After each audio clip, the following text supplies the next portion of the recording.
Sir test और knowledge में ना हालत खराब हो रही है, प्लीज कुछ मदद कर दो। मैंने बोला जब तक मैं बैठा हूं ना आप लोगों को ऑडिट का टेंशन लेने की जरा भी जरूरत नहीं है, वो 5 बजे तक मैं आप लोगों के साथ हूं। अब बात बड़े ध्यान से सुन लो, 1 मिनट के इंट्रोडक्शन को स्किप मत करना। चैप्टर नंबर 12 से चैप्टर नंबर 18 का वेटेज है 35 मार्क्स आउट ऑफ 114 मार्क्स, और आईसीएस में से इजी क्वेश्चन पूछेगा, डायरेक्ट क्वेश्चन पूछेगा, तो ये वाले मार्क्स तो आपको छोड़ने ही नहीं है, पक्का पक्का कवर करने हैं, ठीक है। अब चैप्टर नंबर 12 से 18 का मैंने सबका रिवीजन वीडियो डाल रखा है, और आपको देखोगे ना आप इजीली टेस्ट और नॉलेज के सारे क्वेश्चन सॉल्व कर पाओगे, क्योंकि आईसीए ने एकदम इजी क्वेश्चन बनाए हैं। लेकिन 4 चैप्टर में, कौन से 4 chapter sir? Group audit, bank audit, PSU audit, internal audit, उन लोगों ने टफ और ट्रिकी टेस्ट और नॉलेज के क्वेश्चंस बनाए। तो उसके जितने भी टेस्ट और नॉलेज के क्वेश्चन थे ना, इजी वाले भी और टफ वाले भी, सारे के सारे मैंने वीडियो में कवर कर दिए हैं, ठीक है। तो ये वीडियो आप लोग को ज्यादा से ज्यादा शेयर करनी है और वीडियो को लाइक कर देना, ताकि मैं मोटिवेटेड रह पाऊं यार आप लोगों के लिए इतना सारा फ्री कंटेंट लेके आ रहा हूं। और कमिटमेंट कर दो कमेंट में that yes I will definitely score 70+ in CA final audit. ICA को बता देना कि अपन लोग आ रहे हैं फोड़ने के लिए, किसमें? ऑडिट।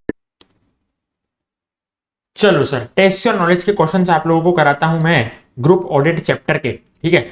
आओ फटाफट से देखो क्या बोल रहा है question number 1। Whether the preparation of consolidated financial statements is mandatory, if yes please elaborate on the requirements under the statute, यानी कि लॉ के प्रोविजंस बताओ, रेलेवेंट प्रोविजंस बताओ सर, ठीक है। रिफर पैरा 1.1, ऐसा इन लोगों ने दे दिया इसके आंसर में। आओ पैरा 1.1 से आपको मैं पढ़ाता हूं क्या लिखा हुआ है। कंसोलिडेशन मैंडेटरी है कि नहीं है वो हमारा सवाल है। तो देखो क्या लिखा हुआ है, where a company has one or more subsidiaries, company के पास अगर सब्सिडरी कंपनी हो, या कंपनी की अगर कोई एसोसिएट कंपनी हो, या कंपनी की अगर कोई जॉइंट वेंचर हो ना, तो उसको ओन फाइनेंशियल स्टेटमेंट्स के एडिशन में कंसोलिडेटेड फाइनेंशियल स्टेटमेंट भी बनाना पड़ेगा। पॉइंट नंबर 1 आपको ये लिखना है, ठीक है। मैंने बोला हाँ, यानी कि सब्सिडरी कंपनी हो, या मेरी एसोसिएट कंपनी हो, या मेरी जॉइंट वेंचर कंपनी हो, तो मैं मेरी ओन फाइनेंशियल्स बनाता था वो तो बनाऊंगा, लेकिन इन सबको मिला के मैं एक कंसो फाइनेंशियल स्टेटमेंट भी बनाऊंगा। ये कंसो फाइनेंशियल स्टेटमेंट अप्रूव कौन करेगा? मैंने बोला बीओडी अप्रूव करेगा, बोर्ड ऑफ डायरेक्टर्स अप्रूव करेगा, before they are signed on behalf of the board, ठीक है। कुछ नहीं, खाली दूसरा पॉइंट क्या है कि कौन अप्रूव करेगा? बोर्ड अप्रूव करेगा, ठीक है। और ये ले डाउन किधर होगी? एनुअल जनरल मीटिंग में ले डाउन होगी। तो अप्रूव कौन करेगा? बोर्ड करेगा। ले डाउन किधर होगी? एजीएम में ले डाउन होगी। अप्रूव कौन करेगा? बोर्ड अप्रूव करेगा। ले डाउन किधर होगी? एजीएम में ले डाउन होगी, ठीक है। ये हो गया दूसरा और तीसरा पॉइंट। चौथा point, company shall also attach along with its financial statement a separate statement, यानी कंपनी की फाइनेंशियल स्टेटमेंट के साथ आपको अटैच करना है सेपरेट स्टेटमेंट। उसमें पता है क्या होंगे? Financial statement of subsidiary company होगी फॉर्म EOC 1 में, ठीक है।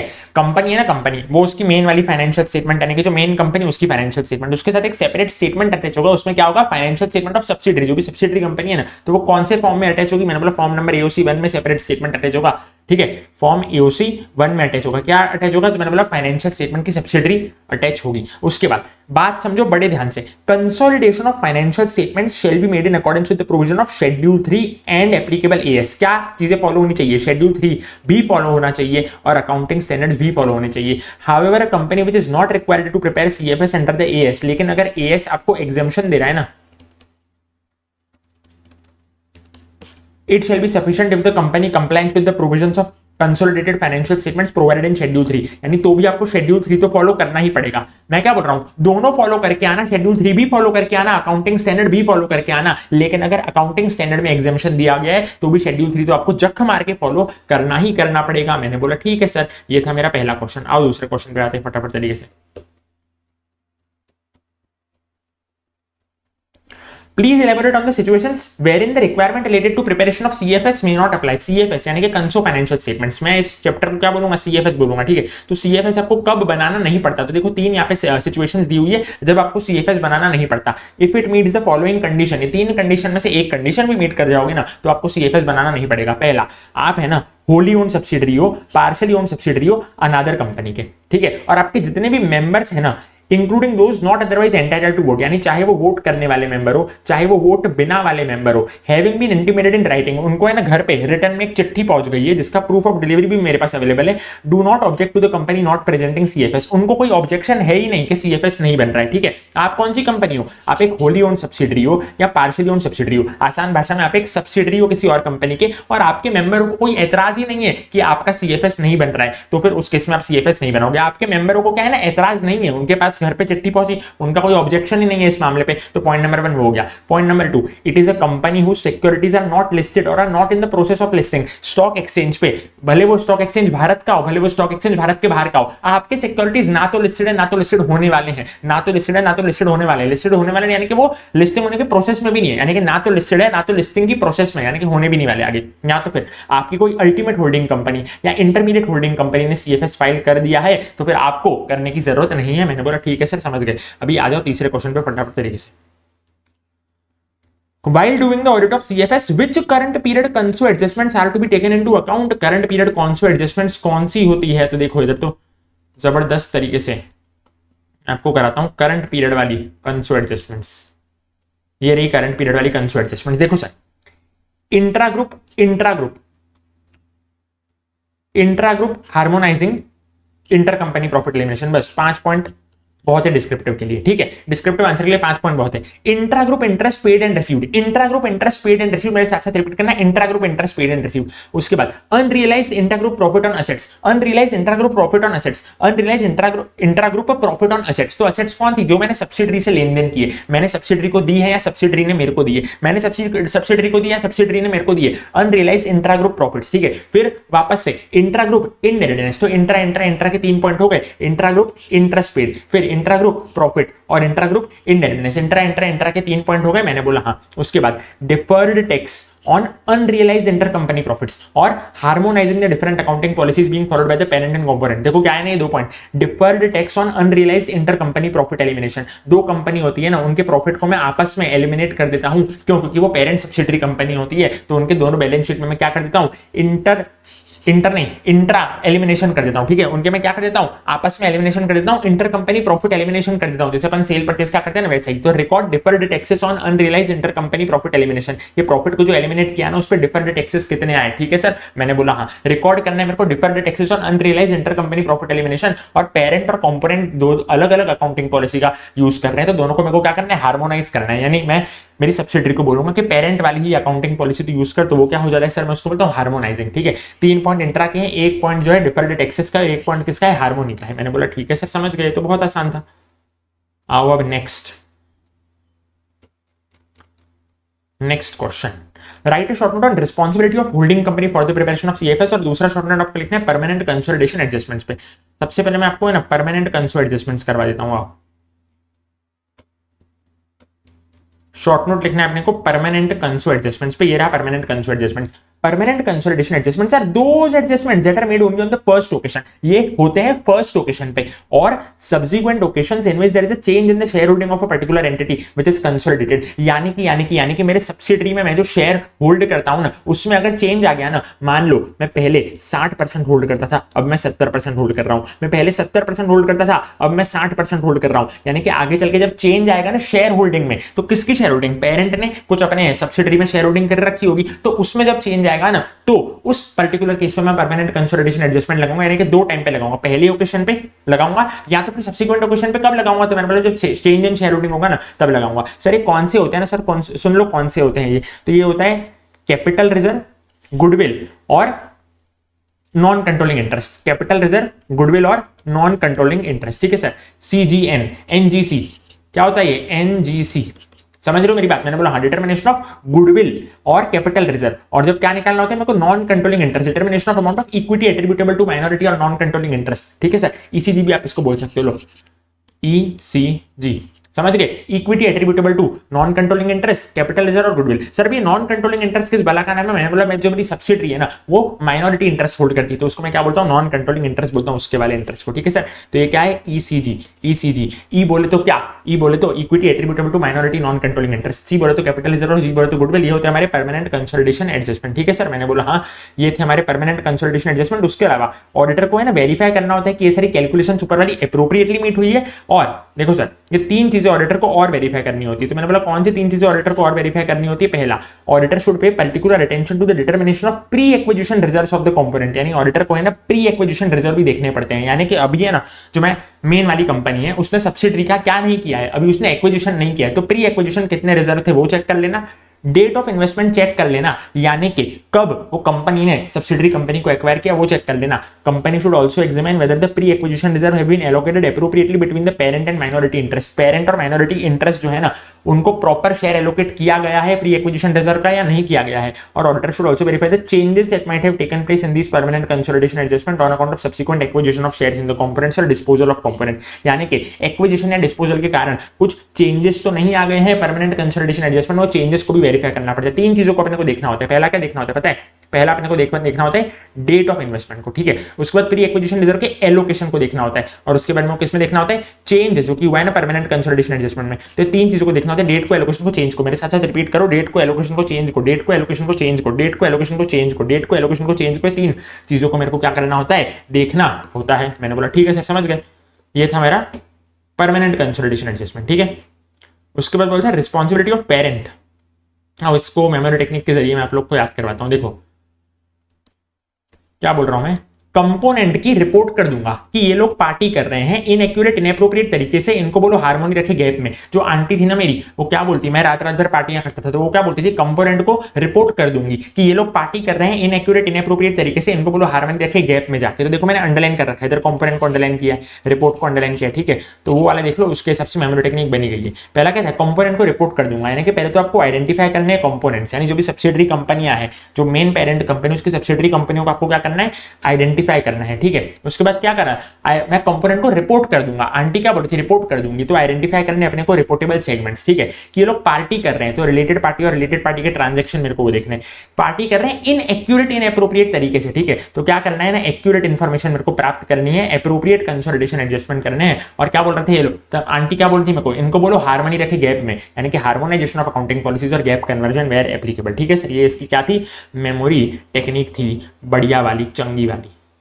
अब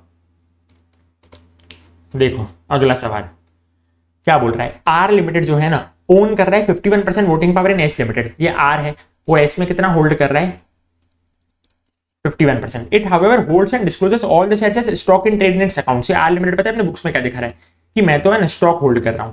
the shares are held exclusively with a view to their subsequent disposal in the near future. ये शेयर्स अभी पता है क्यों होल्ड कर रखे हैं, इसको आगे चल के बेचने वाला है ये आर लिमिटेड।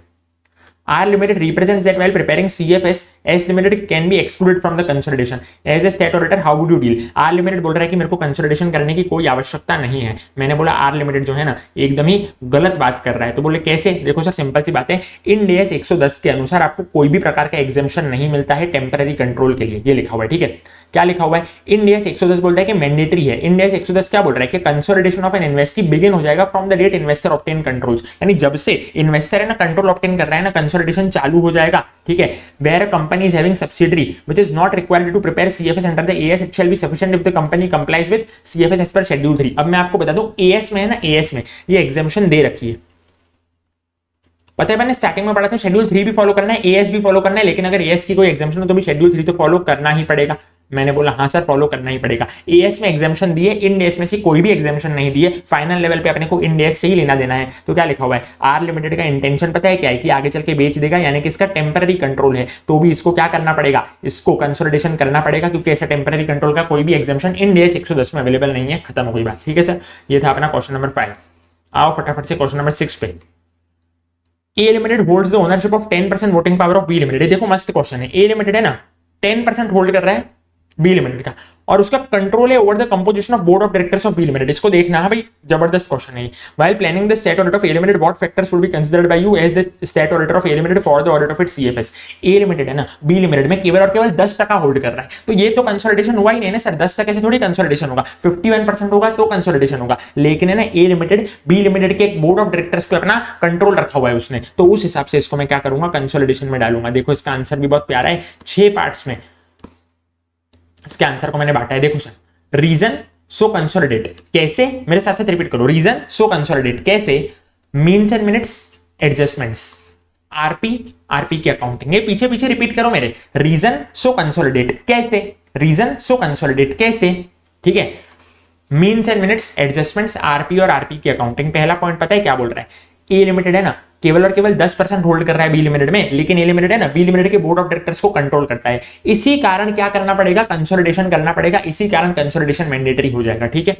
तो ये रीजन है पहले वाले पॉइंट में। रीजन क्या है, तो मैंने बोला कि 10% होल्ड कर रहा है वो रीजन नहीं है, बोर्ड ऑफ डायरेक्टर्स पे कंट्रोल है वो रीजन है, इसीलिए मेरे को क्या करना पड़ेगा, कंसोलिडेट करना पड़ेगा। अब तीसरे वाले पैराग्राफ में पता है क्या लिखा हुआ है कि ये होल्ड कर कैसे रहा है, ठीक है। क्या लिखा हुआ है, auditor would need to verify as to how A Limited controls the composition of board of directors. A Limited B Limited के बोर्ड ऑफ डायरेक्टर्स को कंट्रोल कर कैसे रहा है, आओ वो भी तो जाने, तो हाउ यानी कि कैसे, ठीक है। अब ये वाला क्वेश्चन है ना, इसका आंसर वर्ड टू वर्ड याद करने मत बैठ जाना, खत्म हो जाएगा ऐसे तो आपका टाइम। आपने क्या करना है, खाली हिंदी में समझ लेना और अपने भाषा में लिखना है। मैंने आपको देखो इसलिए बाजू में हिंदी में लिख के देखे हाउ कैसे, तो ए लिमिटेड बी लिमिटेड में कैसे होल्ड कर रहा है, तो वो देखने के लिए आपको क्या चेक करना पड़ेगा ना, इसके बहुत सारे मीन्स हैं, लिखा हुआ है मीन्स एंड मिनट्स मैंने बाजू में, तो इसके बहुत सारे क्या है मीन्स है, तो क्या चेक करना पड़ेगा, minutes of board meeting check करनी पड़ेगी, एग्रीमेंट चेक करने पड़ेंगे, बस इसमें इतना ध्यान रख लेना। उसके अलावा देखने पड़ेंगे सारे एडजस्टमेंट प्रॉपर है कि नहीं, एडजस्टमेंट बोलते तो परमानेंट कंसोलिडेशन एडजस्टमेंट और current period consolidation adjustment, SA 550 की रिक्वायरमेंट चेक करनी पड़ेगी और एसए 550 की अकाउंटिंग चेक करनी पड़ेगी, ठीक है। और इंडिया 110 और शेड्यूल 3 बराबर है कि नहीं ये चेक करना पड़ेगा, बस इतना ही आपको याद करके चले जाने, वर्ड टू वर्ड पढ़ने की जरूरत नहीं है, खाली मैंने जो हिंदी में लिखा बाजू में वही पढ़ना है, ठीक है।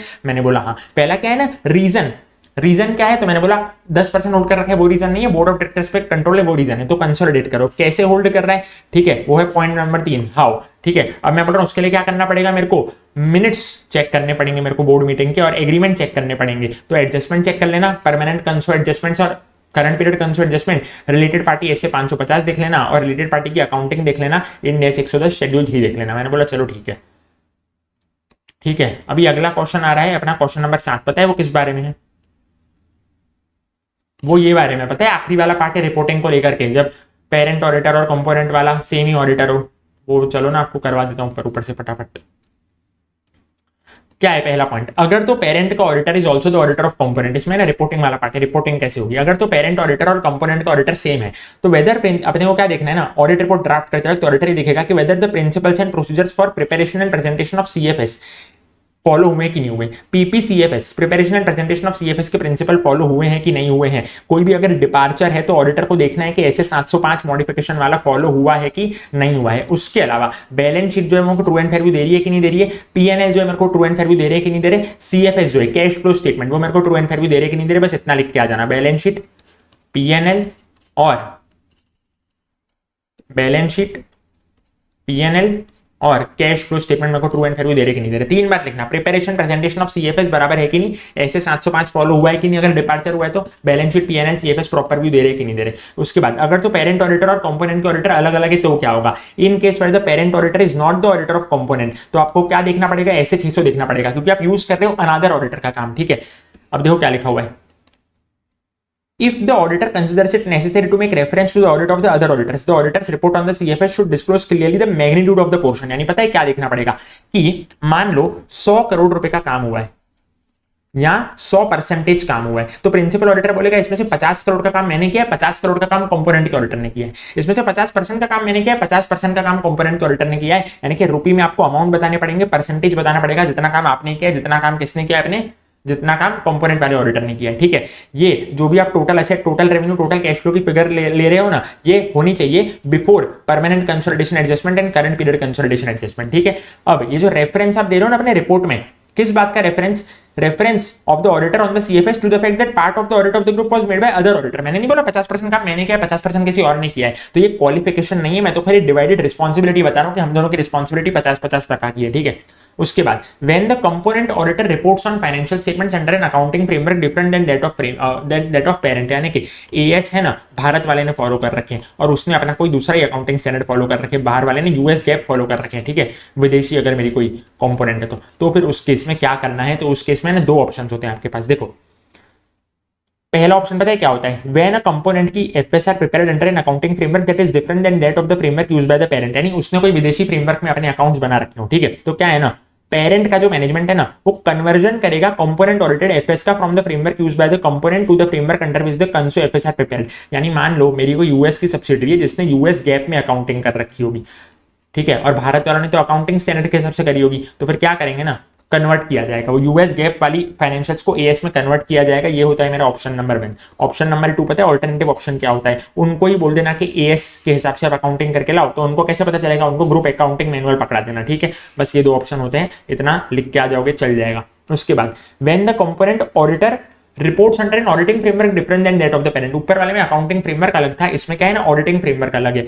नॉर्मली जो होता है ना audit of financial statement, so Indian के जो गैस होता है ना, इंडियन गैस यानी कि जनरली एक्सेप्टेड ऑडिटिंग स्टैंडर्ड्स, उसके हिसाब से ऑडिट किया जाता है, ठीक है, in order to maintain consistency of the auditing framework and to enable the parent auditor to rely and refer to the other auditors audit report in their audit report on the CFS. Component के financial statements को भी मैं बोलता हूं कि Indian gas के हिसाब से आप ऑडिट करो, एक कंसिस्टेंसी मेंटेन करने के लिए मैं कंपोनेंट को भी बोलता हूं कि आप इंडियन गैस के हिसाब से ऑडिट कर दो। और आखिरी पॉइंट आता है कंपोनेंट नॉट ऑडिटेड, तो जनरली तो जो फाइनेंशियल स्टेटमेंट होते हैं ना कंपोनेंट के, उसको ऑडिट किया जाता है, ठीक है। सच audit and audit procedure can be perform by the auditor, ठीक है। जनरली मैं क्या बोल रहा हूँ, पहले तो ये पॉइंट याद रखो कि जनरली मैं क्या करता हूँ, उसको ऑडिट किया जाता है, लेकिन लेकिन लेकिन देखो इसमें इतना ही पढ़ना है, where the financial statements of one or more components continue to remain unaudited, अगर तो वो अनऑडिटेड है ना, मेरा कंपोनेंट अगर अनऑडिटेड है, तो auditor reporting on the CFS should consider unaudited components in evaluating a possible modification to the report. तो वो क्या कर देंगे, रिपोर्ट को अपन मॉडिफाई कर देंगे, ठीक है। रिपोर्ट में मैं क्या डाल दूंगा, मॉडिफिकेशन डाल दूंगा, क्योंकि मेरा कंपोनेंट जो है वो अनऑडिटेड है, ठीक है। बस इसमें इतना ही करोगे चल जाएगा। आओ अभी फटाफट से अगले कुछ सवाल की तरफ। क्या लिखा हुआ है, एम लिमिटेड है, एम लिमिटेड उसने एक्वायर करा 51% share, 51% share of H limited on 1 अप्रैल 19, और उसने 25% है ना बेच दिया साल में, 51% लिया और उसमें से 25% बेच भी दिया। एम लिमिटेड है ना, उसने सीएफएस बनाई ही नहीं, ऑन द प्ली के कंट्रोल तो मेरा खाली टेम्पररी था, 51% लेके मैंने 25% बेच दिया, तो उसने क्या करा ना, सीएफएस बनाया ही नहीं, तो ऐसा चलेगा क्या? आओ देखें क्या लिखा हुआ है इनके आंसर में। क्या लिखा हुआ है, वापस से वही लिखा हुआ है कि जो टेम्पररी कंट्रोल है ना, टेम्पररी कंट्रोल वो एएस में चलता होगा, इंडियस में नहीं चलता है, इंडियस में आपको करना पड़ेगा। यहाँ पे facts of the case in लोगों ने रिपीट करके दिखाए हुए हैं। एंड में क्या कंक्लूजन दिया है ना, यहाँ पे देख लो, इंडियस 110 के हिसाब से आपको टेम्पररी कंट्रोल का कोई भी एग्जाम्पशन अवेलेबल नहीं है, और कंसोलिडेशन आपको करना ही पड़ेगा, तो आपको प्रिपेयर करना पड़ेगा कंसोलिडेटेड फाइनेंशियल स्टेटमेंट। एएस जो था वो एग्जाम्पशन देता था, इंडियस आपको किसी भी प्रकार की एग्जाम्पशन नहीं देता है, आपको इंटर लेवल नहीं है, ये फाइनल लेवल है, तो आपको इंडियस की ही बातें करनी पड़ेगी, ठीक है। मैंने बोला हाँ जी। आओ 9वां क्वेश्चन, एच लिमिटेड एक इन्वेस्टमेंट कंपनी है, preparing it's financial statements in accordance with India. सब इन्वेस्टमेंट कंपनी को है ना, सीएफएस नहीं बनाओगे तो चलेगा, यानी कंसो फाइनेंशियल स्टेटमेंट नहीं बनाओगे तो चलेगा, तो इन्वेस्टमेंट कंपनी है। अभी कंपनी है ना, अपने फंड्स, ठीक है, सब फालतूगिरी की बातें। आओ मेन मुद्दा, कंपनी जो है ना, कंपनी इन्वेस्टमेंट कंपनी, उसने इन्वेस्ट किए थे 25% अपना S1 लिमिटेड में, 50% S2 लिमिटेड में और 60% S3 लिमिटेड में of the respective share capital of the investee company, ठीक है। उसने क्या है ना, S1 लिमिटेड का 25% शेयर ले रखे थे, S2 लिमिटेड के 50% शेयर ले रखे थे, S3 लिमिटेड के 60% शेयर ले रखे थे। When checking the investment schedule of the company and issue cropped as to whether there would arise any need to consolidate the accounts, क्या कंसोलिडेशन करना चाहिए क्या? अब बताओ, कंसोलिडेशन करना चाहिए कि नहीं करना चाहिए? तो आओ फटाफट से देखते हैं इनका आंसर।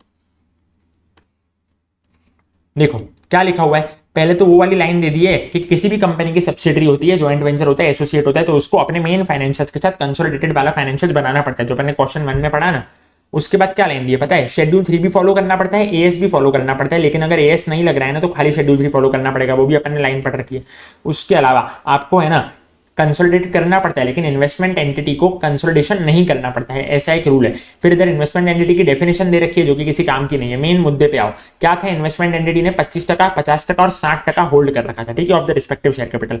अब in view of the provisions discussed in India's Exodus, company is not required to prepare CFS, company को CFS बनाने की कोई जरूरत नहीं, क्योंकि वो एक इन्वेस्टमेंट कंपनी है, ठीक है। मैंने बोला हाँ, तो क्या मैं बोल रहा हूं, क्या लिखा हुआ है, it is not required to prepare CFS, however for the compliance of companies accounts rules 2014 it shall be sufficient if the company compliance with the provisions of schedule 3। तो भी लिखा है शेड्यूल 3 के प्रोविजंस के साथ तो कंप्लाई कर जाना। पता है ऊपर मैंने बोला था कुछ हो ना हो, एएस आपको एग्जाम्पशन देना दे, आपको शेड्यूल 3 के प्रोविजंस के साथ तो कंप्लाई करना है। एंड में पता है क्या कंक्लूजन बोला, इट कैन बी कंक्लूडेड कि जो अल्टीमेट अथॉरिटी है ना, वो एएस इन डे से डिसाइड करने वाली, और अगर वो एग्जाम्पशन दे रही है तो उसको फॉलो करना चाहिए। If out of exemption some subsidiaries को आप कंसोलिडेट नहीं कर रहे हो ना, तो प्लीज उसको नोट्स टू अकाउंट्स में तो दिखा देना। यानी यहाँ पे है ना कंसोलिडेशन नहीं हो रहा है, जो इन्वेस्टमेंट एंटिटी वो कंसोलिडेशन नहीं कर रही है, तो भी वो क्या करेगी ना, तो भी वो शेड्यूल 3 को फॉलो कर लेगी और नोट्स टू अकाउंट्स में दिखा देगी एज पर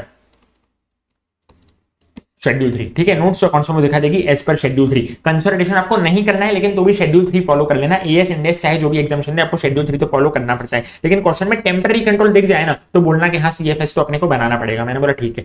अगला सवाल जो है, अगला सवाल देख लो फटाफट से, क्वेश्चन नंबर 10। क्या बोल रहे हैं ना, क्वेश्चन नंबर 10, इतना बड़ा ज्ञान पेल के रखा है, किसी काम का नहीं है। एंड का क्वेश्चन देखो, while accepting the audit as principal auditor, principal auditor को किन किन बातों का ध्यान रखना है। तो देखो सर क्या बोल रहा हूं मैं, प्रिंसिपल ऑडिटर को किन किन बातों का ध्यान रखना है।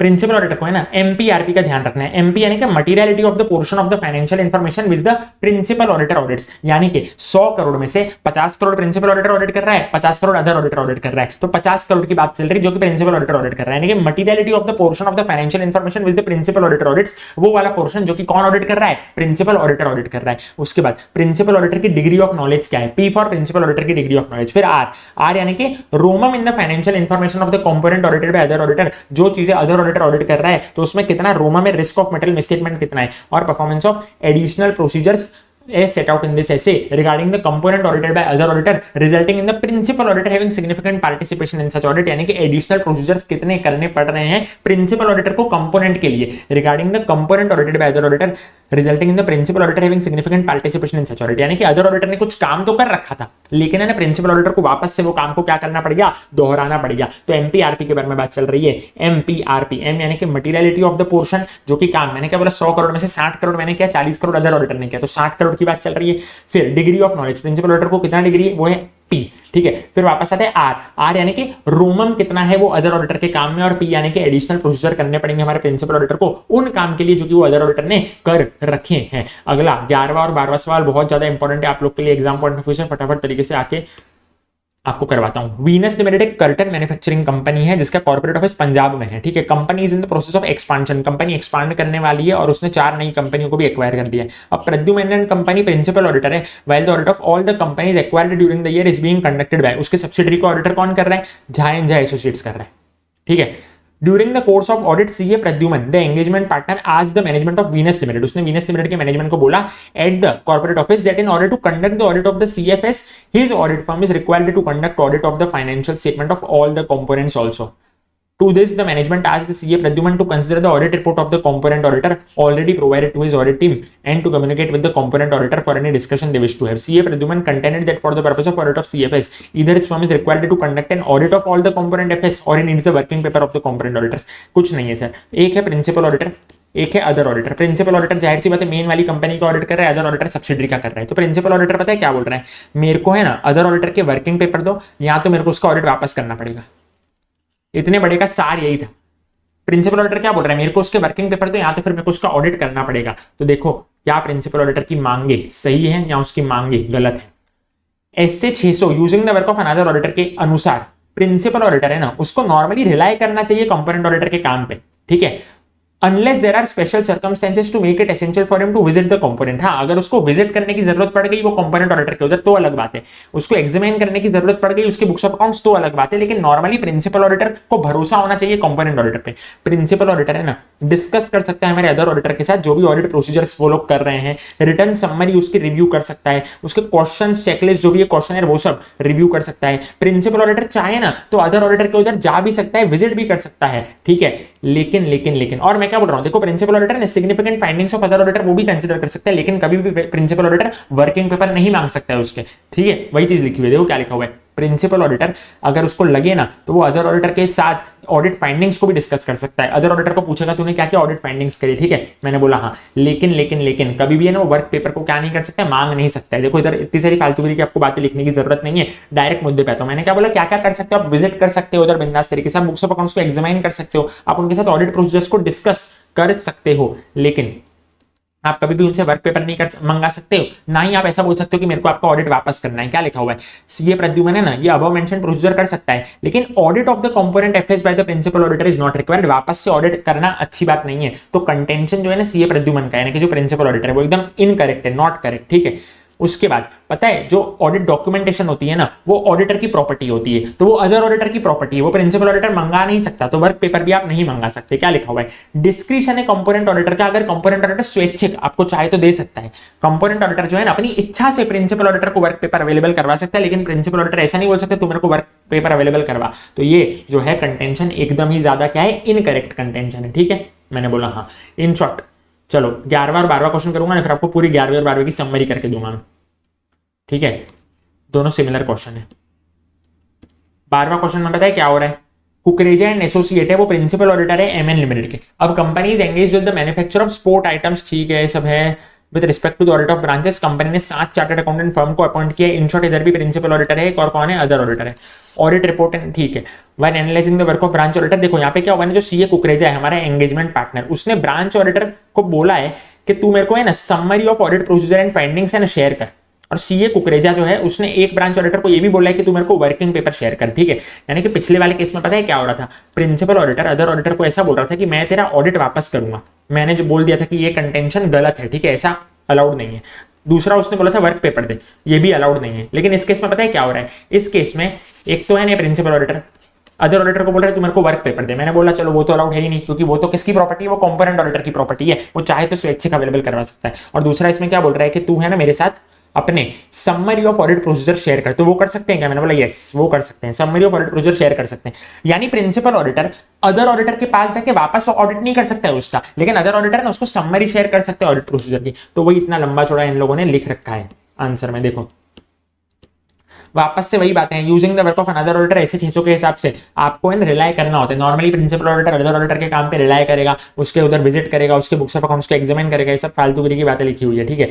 अब मुद्दा क्या है मेन, क्या लिखा हुआ है, CA Kukreja is correct in asking the branch auditor to share with him the summary of the audit procedure. जैसा कि मैंने आपको बताया प्रिंसिपल ऑडिटर समरी मांग सकता है अदर ऑडिटर से, लेकिन वापस से वो वर्क पेपर नहीं मांग सकता है। वर्क पेपर क्यों नहीं मांग सकता है, क्योंकि मैंने बोला वो कंपोनेंट ऑडिटर की प्रॉपर्टी है, अगर वो चाहे तो स्वैच्छिक अवेलेबल करवा सकता है, अपनी इच्छा अनुसार अवेलेबल करवा सकता है। तो लिखा हुआ है CA Kukreja is not correct in asking the branch auditor to share with him working paper, work paper नहीं मान सकते। अब ये समरी बना रखी है मैंने, क्वेश्चन नंबर 11-12 नहीं देखना होता है, समरी देख जाना।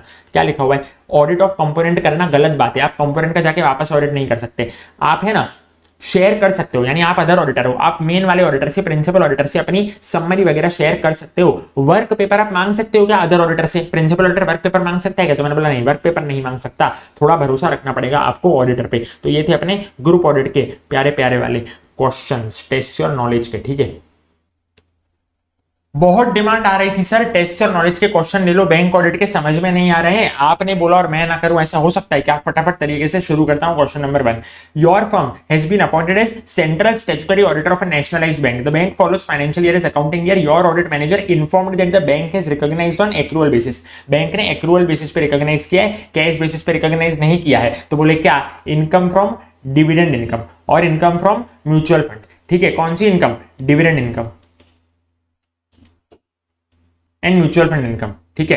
The dividends on securities and units of mutual fund were declared after the end of the financial year। अरे भैया ये जो डिविडेंड था और जो म्यूचुअल फंड था, इसकी इनकम तो कब डिक्लेयर हुई है, after the end of the financial year. तो आपने इस साल में इसको कैसे रिकॉर्ड कर लिया एक्रूअल बेसिस पे, आओ इसका आंसर देखते हैं हमारे प्यारे institute of chartered accountants of India के द्वारा दिया गया आंसर।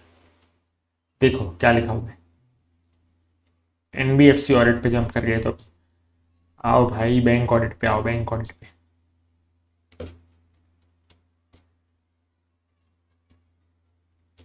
क्या लिखा हुआ है इसके आंसर में, देखो बैंक्स में book income from dividend on shares of corporate bodies on accrual basis, यानी कि एक्रूअल बेसिस पे बुक कर सकता हूं क्या मैंने बोला बिंदास तरीके से एक्रूअल बेसिस पे बुक कर सकता हूं, provided dividend on the shares has been declared by the corporate body in its AGM. अगर तो एजीएम में डिक्लेयर हुआ है ना, एनुअल जनरल मीटिंग में डिक्लेयर हुआ है ना, तो फिर मैं क्या कर दूंगा ना, मैं उसको एक्रूअल बेसिस पे रिकॉर्ड कर दूंगा। And the owners right to receive payment is establish, ठीक है, ओनर का राइट टू रिसीव पेमेंट है तो बेसिक सी कंडीशन होती है डिविडेंड के लिए।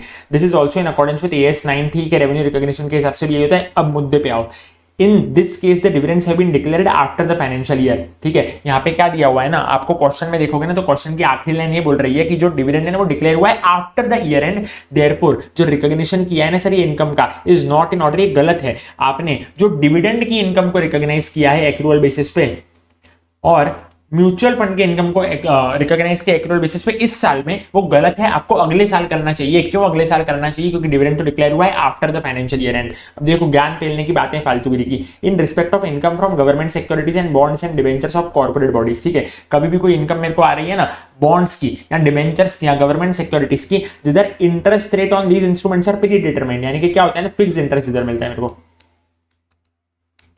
जिधर में क्या मिलता है फिक्स्ड इंटरेस्ट मेरे को मिलता है, उस केस में income could be booked on accrual basis provided interest is service the regularly and as such is not in arrears, ठीक है। वहां पे क्या होता है ना एक्रूअल बेसिस पे मैं क्या कर सकता हूं, बुक कर सकता हूं। It was further, however, clarified that banks may book income on accrual basis on securities of corporate bodies, public sector undertakings, in respect of which the payment of interest and repayment of principal have been guaranteed by the central government, state government। अगर तो central government ने state government ने मेरे को payment guarantee किया है ना, तो भी मैं क्या कर सकता हूँ एक्रूअल बेसिस पे बुक कर सकता हूँ। क्या लिखा हुआ है, इट में however further be clarified that banks may book income on accrual basis, bank जो है ना एक्रूअल बेसिस पे इनकम को बुक कर सकते हैं। तो बोले कौन सी इनकम, मैंने बोला सिक्योरिटीज से कुछ मेरे को डिविडेंड आया होगा उसकी इनकम, ठीक है। In respect of the payment of interest and repayment of principal have been guaranteed by central government, state government. तो अगर तो सेंट्रल गवर्नमेंट ने स्टेट गवर्नमेंट ने वो पैसे को गारंटी किया है ना कि मैं दूंगा, डिविडेंड का पैसा मैं दूंगा, प्रिंसिपल का पैसा मैं दूंगा, इंटरेस्ट का पैसा, तो फिर आप उसको एक्रूअल बेसिस पे कर सकते हो। ये सारा ज्ञान मिलने की जरूरत थी क्या, नहीं सर। जो आंसर था मेन वाला वो तो अपने को पहले पैराग्राफ में पता चल गया था क्या था आंसर, क्योंकि फाइनेंशियल ईयर एंड के बाद में दिया गया है ना, तो फिर इसको अगले साल रिकॉर्ड करना, इस साल रिकॉर्ड मत करना, ठीक है। क्वेश्चन में पूछा था कि क्या बराबर है क्या, मैंने बोला नहीं सर ये एक बराबर नहीं है, ये था अपना पहला क्वेश्चन।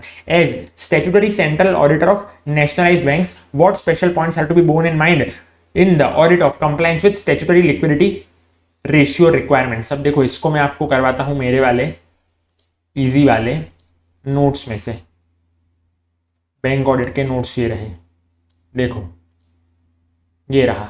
स्टैट्यूटरी लिक्विडिटी रेशियो के लिए किन किन बातों का ध्यान रखना है, क्या क्या ऑडिट अप्रोच मेरा रहने वाला है। तो देखो सबसे पहले तो मैं क्या करूंगा ना, ऑब्टेन करूंगा अंडरस्टैंडिंग ऑफ आरबीआई के सर्कुलर, ठीक है। आरबीआई के सर्कुलर की मैं अंडरस्टैंडिंग लूंगा, किसके बारे में, वो आरबीआई के सर्कुलर मतलब डीटीएल के बारे में है, डिमांड एंड टाइम लायबिलिटीज के बारे में। अब जब मैं डीटीएल को कंप्यूट करूंगा ना, जब मैं डीटीएल की फिगर को कैलकुलेट करूंगा, तो ये वाली चीजों को मैं क्या कर दूंगा, एक्सक्लूड कर दूंगा, नहीं लूंगा। तो बोले कौन सी चीजों को, बैलेंस शीट की लायबिलिटी साइड, बैलेंस शीट की एसेट साइड, पीएनएल की क्रेडिट साइड, पीएनएल की डेबिट साइड और महेंद्र सिंह धोनी, ठीक है। बैलेंस शीट की liability side, asset side, PNL की क्रेडिट साइड, डेबिट साइड और Mahendra Singh Dhoni. Sir what do में बैलेंस शीट की लायबिलिटी साइड, तो क्या क्या चीजें आती है लायबिलिटी साइड पे, paid up capital, reserve, credit balance of PNL account, loan from RBI, refinance from Exim bank, SIDBI, NHB और नाबार्ड, ठीक है। दूसरा क्या मैं बोल रहा हूं, बैलेंस शीट की असेट साइड, असेट साइड में क्या आते हैं, डिपॉजिट का पैसा आता है, मैंने बोला हाँ, तो ये हो गया असेट साइड। उसके बाद पीएनएल की क्रेडिट साइड क्या है, part amount of recovery from borrowers for bad and doubtful debt, bad and doubtful debt की रिकवरी होती है तो मैं पीएनएल की क्रेडिट साइड में दिखाता हूं, ठीक है।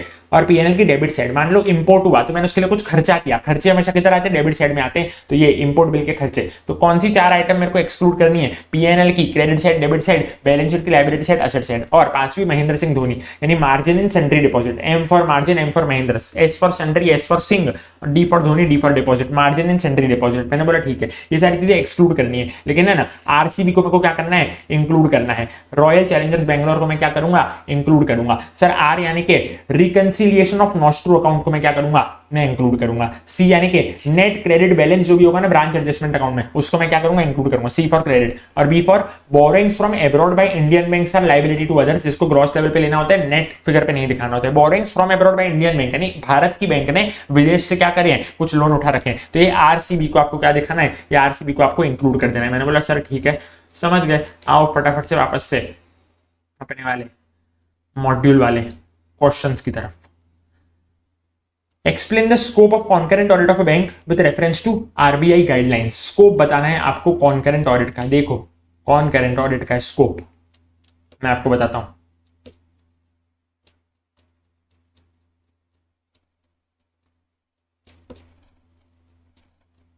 स्कोप देख लो कॉन्करेंट ऑडिट का, लिखा हुआ है इधर scope of concurrent audit in banks, A B C D I, उसमें से बी हटा दो, फॉरेक्स और हाउसकीपिंग, ये स्कोप है। ए फॉर एडवांसेस, बी मैंने हटा दिया, मैंने बोला हाँ। C for cash, D for deposit, I for investment और फॉरेक्स और हाउसकीपिंग, ये है स्कोप ऑफ कॉन्करेंट ऑडिट, ठीक है। इसके अलावा आपको इंट्रोडक्शन में कुछ लिखना हो ना तो आप क्या लिख लोगे, तो देखो यहाँ पे क्या लिखा हुआ है, इंपॉर्टेंस किसको मैं दूंगा, हाई रिस्क ट्रांजैक्शन को दूंगा as oppose to transaction involving lesser amount. जाहिर सी बात है मेरा फोकस हाई रिस्क ट्रांजैक्शन पे होना चाहिए, लेस अमाउंट वाले ट्रांजैक्शन पे नहीं होना चाहिए। और ये जो डिटेल स्कोप है ना कॉन्करेंट ऑडिट का, ये कौन अप्रूव करेगा, मैंने बोला ऑडिट कमेटी और बोर्ड यानी कि एसीबी करेगा, ठीक है। मैंने बोला हाँ, बस इतना याद कर लो बहुत हो गया, ठीक है। ऐसा क्वेश्चन आएगा नहीं मेरे हिसाब से एग्जाम में, ठीक है। स्कोप मैंने आपको बता दिया, ABCDI, जिसमें से बी हटा दिया अपन ने, और फॉरेक्स और हाउसकीपिंग, ठीक है। ये था अपना क्वेश्चन नंबर 3, ठीक है, ये था। अब आता है क्वेश्चन नंबर 4 पे। In the course of audit of Good Samaritan Bank as at 31 March 23 you observe the following. देखो मैंने क्या ऑब्जर्व किया, समझना। पहले है ना दूसरा वाला बी पार्ट कर लो, वो इजी है।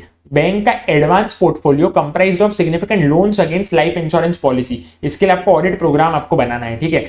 अब देखो एकदम ही जेनरिक आंसर है, वर्ड टू वर्ड याद मत करके बैठना, 2 बार खाली इसको क्या मार लेना, रीड मार लेना ये आंसर को। Audit programme to verify advances, advances किसके अगेंस्ट दिए, हवा में दिए हैं क्या, मैंने बोला नहीं, सामने सिक्योरिटी में क्या आई थी, लाइफ इंश्योरेंस पॉलिसी। तो मैं तो बोलता हूँ मन से कुछ भी लिख के आ जाना कि क्या करेंगे, जाहिर सी बात है अपन क्या करेंगे ना, मैंने लोन दिया है, सामने मेरे को क्या दिया, लाइफ इंश्योरेंस पॉलिसी मिली सिक्योरिटी के रूप में, तो पहले तो मैं लाइफ इंश्योरेंस पॉलिसी को क्या करूंगा, इंस्पेक्ट करूंगा, ठीक है, एग्जामिन करूंगा उस पर प्रीमियम बराबर पे किया जा रहा है कि नहीं किया जा रहा है, ठीक है, वो लाइफ इंश्योरेंस पॉलिसी के सरेंडर वैल्यू का सर्टिफिकेट लूंगा, देखूंगा कि वो auditor shall particularly see that if such surrender value is subject to payment of certain premium the amount of such premium has been deducted from the surrender value, यानी surrender value का calculation बराबर हुआ है कि नहीं, उसमें से premium का अमाउंट बराबर काटा है कि नहीं काटा है, क्योंकि सरेंडर वैल्यू जब भी होती है ना इंश्योरेंस पॉलिसी के मैच्योर होने पे तो उसमें से प्रीमियम का अमाउंट काटना पड़ता है। मैं तो बोलता हूँ भाई ऐसा वट टू वट याद करने जाओगे तो कहाँ भी ऐसा मेयर नहीं पड़ेगा, जनरल आंसर लिख के आ जाना कि नॉर्मल आपको एडवांस में क्या क्या चेक करना हो तो जब आप एडवांस देते हो, ठीक है। और अगर हाँ ये डिक्टो क्वेश्चन आ गया और आपको पॉइंट्स याद है तो इससे बढ़िया बात कोई नहीं हो सकती, ठीक है। और फोर्थ का ए वाला पार्ट वो ज्यादा इंपॉर्टेंट है, उस पर क्वेश्चन बन सकता है, वो देखते हैं। In a particular account there was no recovery in the past 18 month से पैसा नहीं आया है, रिकवरी नहीं हुई है। The bank has not applied the NPA norms as well as income recognition norms to this particular account. When queried, the bank management replied that this account was guaranteed by the central government and hence these norms were not applicable. Bank क्या बोल रहा है ना, ये NPA के norms applicable होंगे ही नहीं, क्योंकि किसने, सरकार ने दी रखी है गारंटी। कौन सी सरकार ने? मोदी सरकार ने, यानी कि सेंट्रल गवर्नमेंट ने क्या दे रखी है, गारंटी दे रखी है। The bank has not invoked the guarantee, bank वालों ने तो गारंटी को इन्वोक किया ही नहीं है। Please respond, what would your answer be different if the advance is guaranteed by state government. अगर तो ये एडवांस स्टेट गवर्नमेंट गारंटी करता तो आपका आंसर अलग होता क्या। अब देखो वही वाली चीज है जो अपन ने बैंक ऑडिट के लेक्चर में मैंने आपको समझाई थी ना, वही वाली चीज इन लोगों ने लिख रखी है। पहले क्या लिख रखा है ना, अगर तो कोई भी गवर्नमेंट गारंटीड एडवांस है, यानी कि बैंक ने लोन दिया और उसका सरकार ने क्या ले ली, गारंटी ले ली, अगर वो एनपीए बनता है ना तो इनकम रिकॉग्निशन के पर्पस के लिए उसका interest on such advance should not be taken to income unless interest is realised. यानी मैंने बताया था इंटरेस्ट हमेशा कैश बेसिस पे ही जाएगा, ठीक है। लेकिन असेट क्लासिफिकेशन के लिए जो क्रेडिट फैसिलिटी जिसपे सेंट्रल गवर्नमेंट ने क्या दी थी, गारंटी दी थी ना, उसको मैं कब एनपीए ट्रीट करूंगा, जब सेंट्रल गवर्नमेंट क्या कर देगी, रेपुडिएट कर देगी गारंटी, यानी कि सेंट्रल गवर्नमेंट धोखा दे देगी। ऐसा मैंने आपको पढ़ाया था, ठीक है। अब इस केस में जो गारंटी है ना वो इन्वोक हुई नहीं है, तो रेपुडिएशन का तो सवाल आएगा ही नहीं ना। रेपुडिएशन का सवाल कब आएगा, जब गारंटी जो है वो इन्वोक होगी। यहाँ पे तो बैंक ने गारंटी इन्वोक की नहीं है, यानी कि अभी तो सेंट्रल गवर्नमेंट को देने की बारी ही नहीं आई है, क्योंकि बैंक ने बोला ही नहीं है दो, ठीक है। वो गारंटी मतलब देखो गारंटी कब होगी ना, जब मेन पार्टी मना कर रहा है, ठीक है। यहाँ पे बैंक ने वो गारंटी इन्वोक की नहीं है अभी तक, तो सेंट्रल गवर्नमेंट का कोई भी क्या बनता है, कोई भी अभी तक उसका क्या बोलते हैं लायबिलिटी नहीं बन रही है लोन को पे करने की। मोदी सरकार ने गारंटी दी थी, लेकिन वो इन्वोक होगा तभी वो पे करेगा ना, यहाँ पे तो बैंक ने इन्वोक ही नहीं करी है। Hence the bank is correct to the extent of not applying NPA norms. तो जाहिर सी बात है बैंक एनपीए नॉर्म्स क्यों लगाएगा, एनपीए नॉर्म्स तो तब लगाएगा ना जब इन्वोक हो गई गारंटी और सेंट्रल गवर्नमेंट पैसा नहीं दे रहा है। यहाँ पे तो बैंक ने बोला ही नहीं पैसे देने को, तो सेंट्रल गवर्नमेंट मोदी तू आराम से शांति से बैठ जा, ठीक है। लेकिन ये एग्जाम्पशन नहीं अवेलेबल होता है कौन से केस में, इनकम रिकॉग्निशन नॉर्म्स, क्योंकि इनकम रिकॉग्निशन नॉर्म्स क्या था पता है आपको, इंटरेस्ट कैश बेसिस पे रियलाइज करना है। जो अपने पहले लाइन में पढ़ा था ना, देखो क्या पढ़ा था पहले लाइन पे कि interest on such advances should not be taken to income unless interest is realised, यानी कि कैश बेसिस पे इंटरेस्ट आएगा ना तभी मैं उसको क्या करूंगा, रिकॉग्नाइज करूंगा, ठीक है। मैंने बोला हाँ ये सिचुएशन अलग होती है अगर स्टेट गवर्नमेंट गारंटीड एडवांस होता है, ऐसा क्वेश्चन था। तो मैंने बोला देखो अगर तो स्टेट गवर्नमेंट गारंटीड एडवांस होते हैं ना तो ये सिचुएशन टोटल अलग होती, क्योंकि उसमें मैं एनपीए के लिए कितना राह देखता हूं, मैंने बोला मोर देन 90 दिन का राह देखता हूं, ठीक है। Advance is to be considered NPA if it remains overdue for more than 90 दिन, लेकिन सेंट्रल गवर्नमेंट के केस में ऐसा कुछ भी नहीं होता है। In case the bank has not invoked the central government guarantee though the amount is overdue for long। पता है मैंने बोला था बैंक और मोदी जी सेटिंग कर लेंगे, सेंट्रल गवर्नमेंट का पैसा बहुत, मतलब देखो बैंक ने है ना गारंटी इन्वोक नहीं करी, बैंक चाहता तो गारंटी इन्वोक करता था, सेंट्रल गवर्नमेंट की लायबिलिटी बन जाती, लेकिन बैंक ने है ना गारंटी को इन्वोक किया ही नहीं, तो उसका रीजनिंग को लफार में देना पड़ेगा, लॉन्ग फॉर्म ऑडिट रिपोर्ट में देना पड़ेगा। कि बैंक और मोदी जी ने सेटिंग कर ली, मोदी जी की बारी आ गई थी देने को, लेकिन बैंक वाले मांग ही नहीं रहे उससे, बैंक ने गारंटी इन्वोक ही नहीं की, तो लफार में रिपोर्ट कर दूंगा, लॉन्ग फॉर्म ऑडिट रिपोर्ट में उसको मैं इंक्लूड कर दूंगा, ठीक है। ये था अपना चौथा वाला क्वेश्चन। अब आओ फटाफट से पांचवे वाले क्वेश्चन पे। क्या है पता है पांचवा वाला क्वेश्चन, देखो your firm has been appointed as central statutory auditor of a nationalised bank. Bank है ना कंसोर्टियम मेंबर है, कैश क्रेडिट फैसिलिटी की 50 करोड़ एक्स लिमिटेड को दी गई है। देखो 50 करोड़ का लोन है ना, सिंपल भाषा में समझो, एक्स लिमिटेड को दिया गया है, बहुत सारी बैंकों के द्वारा दिया गया है। कंसोर्टियम का मतलब क्या, एक बैंक ने नहीं दिया है वो लोन, बहुत सारी बैंकों ने दिया है, जिसमें से एक लीड बैंक होती है।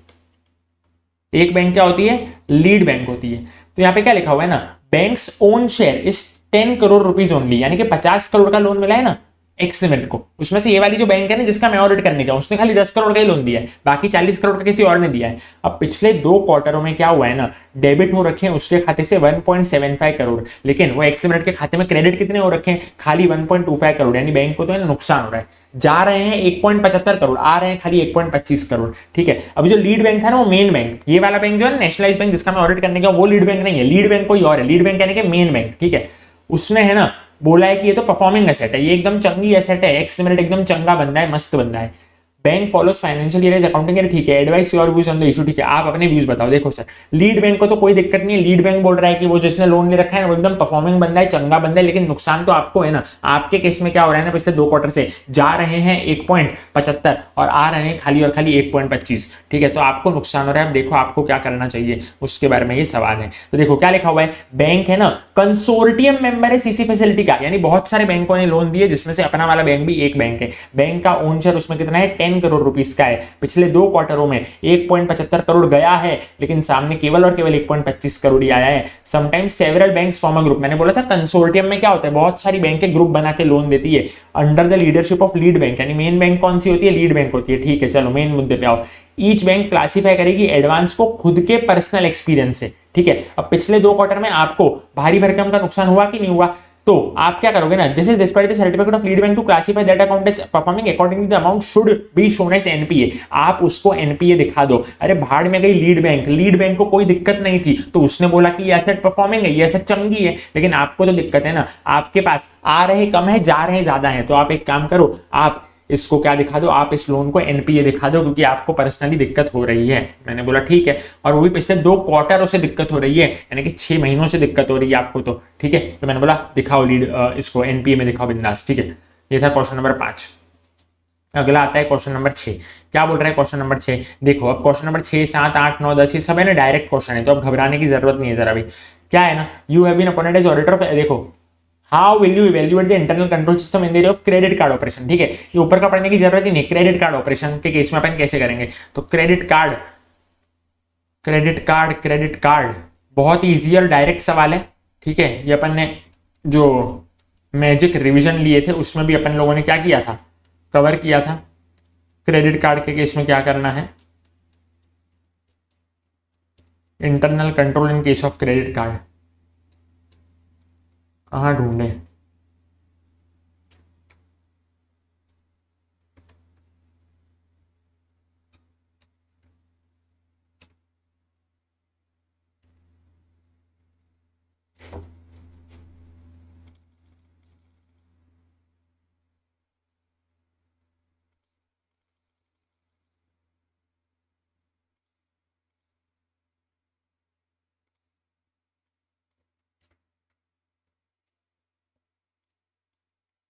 ये देखो ये इंटरनल कंट्रोल बार आया था अभी,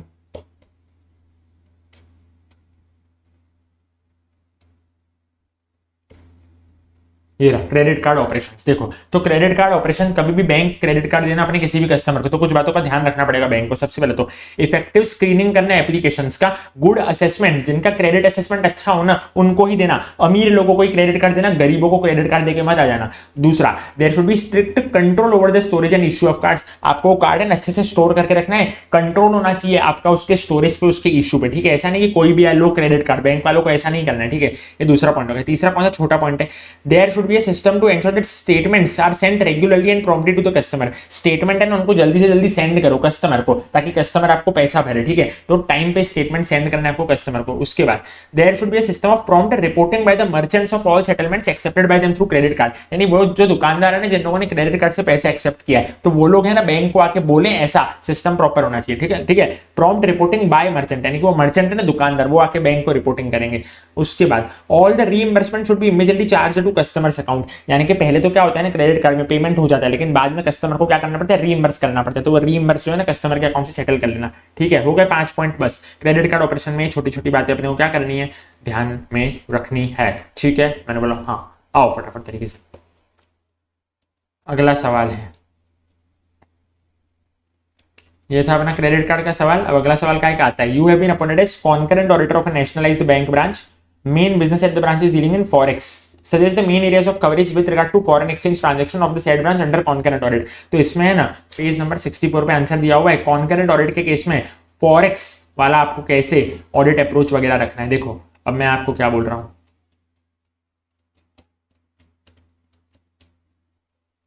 ये रहा फॉरेन एक्सचेंज, ठीक है। कॉन्करेंट ऑडिट के केस में फॉरेन एक्सचेंज का आपको ऑडिट वगैरह कैसे करना है, कॉन्करेंट ऑडिट वाला ही केस चल रहा है अपना। अब मेरी बात है ना, बड़े ध्यान से सुनना, वर्ड टू वर्ड याद करने जाओगे ना तो घबरा जाओगे और कुछ नहीं हो पाएगा। ऊपर ऊपर से याद कर लो। क्या बोला है? फॉरेन एक्सचेंज, तो फॉरेन वाली भाषा का प्रयोग करो। तो बोले क्या होता है? तो बोले नॉस्ट्रो अकाउंट का एक पॉइंट लिख के आ जाना, ये रहा नॉस्ट्रो एंड वॉस्ट्रो अकाउंट का एक पॉइंट लिख के आ जाना। फिर फॉरेन बोला है ना तो फॉरेन बिल्स ऐसा एक पॉइंट लिख के आ जाना। फिर फॉरेन में क्या हो रहे हैं? इनवर्ड आउटवर्ड रेमिटेंस ऐसा एक पॉइंट लिख के आ जाना। फिर फॉरेन करेंसी ऐसा वर्ड लिख के आ जाना। बाकी वर्ड टू वर्ड याद करने जाओगे आपको कुछ समझ भी नहीं आएगा और आपका खोटा टाइम वेस्ट भी होगा। एक ही दिन बाकी एग्जाम में, तो बस ऐसा खाली ऊपर ऊपर से क्या nostro account, Vostro account, foreign currency, foreign bill, inward outward remittance ऐसा करके कुछ भी सेंटेंस फ्रेम करके आ जाना। ये प्रो टिप इसमें, ठीक है? ज्यादा इस पर माथा फोड़ी नहीं करनी है अपने को।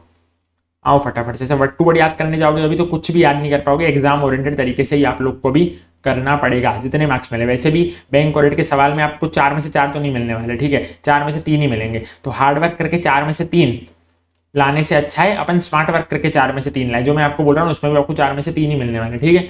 आओ फटाफट से अगला सवाल। वाइल ऑडिटिंग फेयर बैंक, आप कौन सा बैंक का ऑडिट कर रहे हो? फेयर बैंक का। You observe that lump sum amount has been disclosed as contingent liability collectively. You are therefore requested by the management to guide them about the disclosure requirement of contingent liability. Disclosure requirement आपको बतानी है contingent liability के बारे में, page number 52।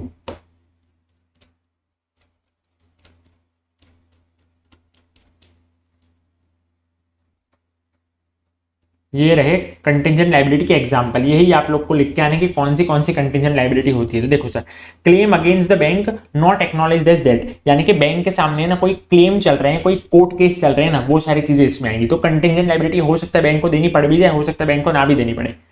Partly paid investment, अभी है ना bank ने किसी शेयर, मतलब बैंक ने कोई शेयर खरीद रखा है, अब उसमें 5 रुपए पे करें और 5 रुपए पे करना बाकी है। फिर फॉरेक्स की कोई भी लायबिलिटी, डेरिवेटिव की कोई भी लायबिलिटी। फिर गारंटी जो भी बैंक ने दी थी, अगर सामने वो गारंटी मैच्योर हो जाएगी ना तो बैंक को पैसा देना पड़ेगा। एक्सेप्टेंस, एंडोर्समेंट, अदर एप्लीकेशंस, ठीक है? बस हो गए 5 एग्जांपल, इनफ है आपके एग्जाम के लिए, ठीक है? ये थी मेरी कंटिंजेंट लायबिलिटी। आओ अगला सवाल अपना फटाफट तरीके से क्या करते हैं, खत्म करते हैं।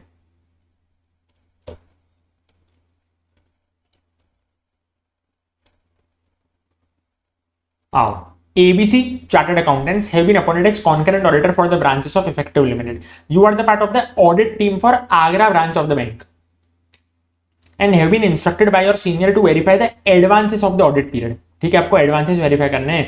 You are required to guide your assistant about the areas to be taken care while doing verification during the concurrent audit. Concurrent audit के दौरान आप क्या एडवांसेस जो है ना, एडवांसेस उनका कैसे ऑडिट करोगे अच्छे प्रकार से। तो आओ इसके आंसर पे।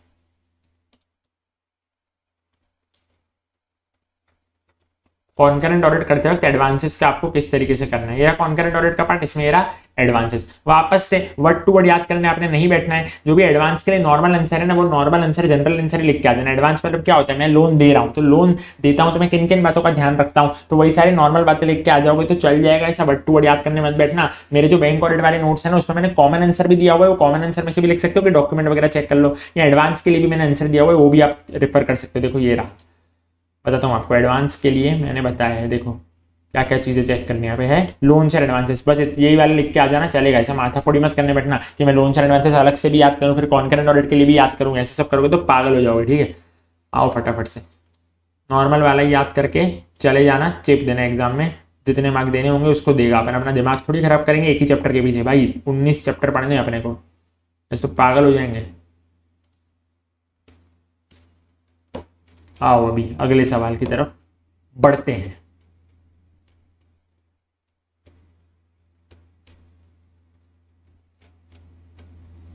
क्या है अगला सवाल? In the course of audit of skip bank limited you found that bank had sold certain of its NPA.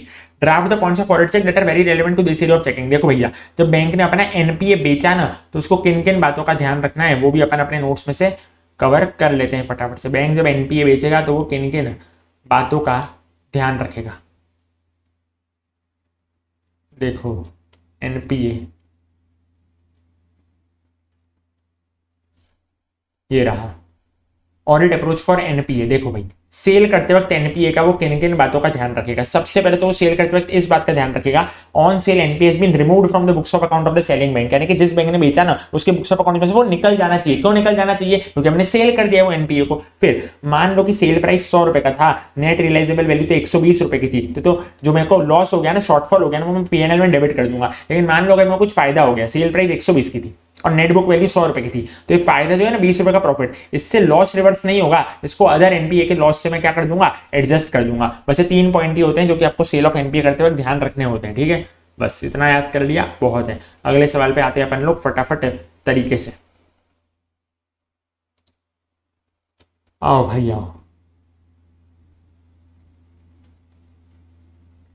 अगला सवाल क्या है, बैंक्स बिकॉज ऑफ, ये देखो ये वो वाला सवाल है, as an auditor of the bank specify the various peculiarities which में नेसेसिटेट स्पेशल ऑडिट कंसीडरेशन। तो बैंकिंग सेक्टर की पेक्युलरिटीज, पहला क्वेश्चन ही अपने मैजिक चार्ट्स का, बैंकिंग सेक्टर की पेक्युलरिटीज आपको बतानी है। देखो ये रही स्पेशल ऑडिट कंसीडरेशन या पेक्युलरिटीज, लिखी मैंने N2S2D, N for nature of risk of transaction, bank का काम करने में क्या क्या रिस्क है भैया, पैसों का इधर इन्वॉल्वमेंट है तो बहुत ज्यादा रिस्क है। फिर N2S2D, ठीक है। अब देखो क्या लिखा हुआ है, इसको मिटाने दो मेरे को सब। N2 तो पहला N किसके लिए, nature of risk of transaction, दूसरा N किसके लिए, न्यू प्रोडक्ट्स एंड सर्विसेज, तो development of new products and services and banking practices. 10 साल पहले जाओ तो ई बैंकिंग इतना यूज नहीं होता था, आज के जमाने में ई बैंकिंग बहुत ज्यादा यूज हो रहा है, यूपीआई से सब लोग पेमेंट कर रहे हैं, तो पूरा सिस्टम बदल गया पैसे का लेन देन का, तो न्यू प्रोडक्ट्स एंड सर्विसेज। अब S2 effect of statutory and regulatory requirement, 20 साल पहले इतने लॉ का फुलफिलमेंट नहीं करना पड़ता होगा, लेकिन आज बहुत सारे लॉ का फुलफिलमेंट करना पड़ता है। स्केल ऑफ बैंकिंग ऑपरेशन, तो भैया अलग अलग है ना, एसबीआई बड़ी है उसकी स्केल ज्यादा है, एयू स्मॉल फाइनेंस बैंक छोटी है तो उसकी जो स्केल है वो कम है, ठीक है। फिर डिपेंडेंस ऑन आईटी, आजकल तो पूरा का पूरा कोर बैंकिंग सॉल्यूशन पे चल रहा है, पूरा का पूरा आईटी डिपेंडेंट सिस्टम हो गया बैंक में, उसके बारे में इधर बात की गई है, ठीक है। नॉर्मल ये बात है। N2S2D इसका क्या है ना, मेमोरी टेक्निक है, तो इसको एक बार देख लियो, ठीक है। ये था एकदम इजी सवाल। अब क्वेश्चन नंबर 11 और 12 देख लो, 12 और 13 सॉरी, ये क्या है ना, ये थोड़े केस स्टडी बेस्ड क्वेश्चन है, इधर क्या बोला है ना वो देख लो।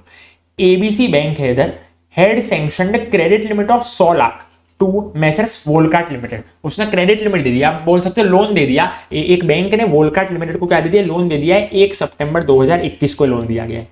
रिन्यूअल है ना, रिन्यूअल लिमिट का कब किया गया, 1 सितंबर 22 को, ठीक है। 1 साल बाद क्या किया गया, लिमिट का रिन्यूअल किया गया, यानी 1 सितंबर 21 को क्या दिया गया, लोन दिया गया। 1 सितंबर 22 को क्या किया गया, रिन्यूअल किया गया। While doing the statutory branch audit for the year ended 31 March 23, तो जब आप 31 मार्च 2023 का स्टेट ऑडिट करने गए ना, you find that renewal has not been done even though 180 days are over, ठीक है। रिन्यूअल ड्यू कब था, 1/9/22 को ड्यू था, लेकिन 31 मार्च 23 को पता चला कि रिन्यूअल तो अभी तक हुआ ही नहीं है। भले रिन्यूअल ड्यू हो गया था 1/9/22 को, लेकिन 31 मार्च 23 तक रिन्यूअल हुआ ही नहीं था।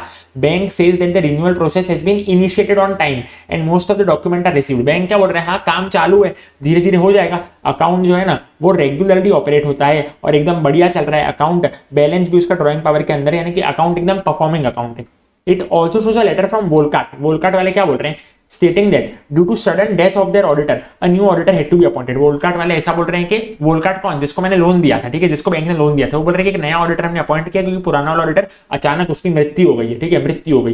Procedure for appointment took some time and the new auditor was doing the audit all over again. तो वो बोल रहे हैं नए ऑडिटर को सिस्टम समझना है, वो नया ऑडिट पूरा अच्छे से कर रहा है, तो इसलिए थोड़ा टाइम लग रहा है, इसीलिए जो लिमिट है ना वो रिन्यू नहीं हो पाई 31 मार्च 23 तक। लेकिन जो ऑडिटेड फाइनेंशियल्स थे ना वो रिसीव हो गए हैं 10 अप्रैल 23 को, और renewal letter was issued immediately, यानी कि रिन्यूअल लेटर कब आया है, बाद में आया है, साल खत्म होने के बाद में आया है। Your assistant is insisting that the accounts must be classified as NPA, क्योंकि लिमिट तो है ना 31 मार्च 23 को रिन्यू हुई नहीं, ठीक है, होनी कब चाहिए थी 1/9/22 को, लेकिन 31 मार्च 23 तक भी नहीं हुई। तो फिर क्या बोल रहा है आपका असिस्टेंट, आपका आर्टिकल क्या बोल रहा है, इसको एनपीए में डाल देते हैं। तो आप बताओ इसको एनपीए में डालना चाहिए नहीं डालना चाहिए, बताओ मित्रों। देखो क्या लिखा हुआ है, As per the guidelines of RBI, account should be classified as NPA if renewal is not done in 180 days। 180 days में रिन्यूअल नहीं हुआ तो इसको अपने को एनपीए में डालना चाहिए।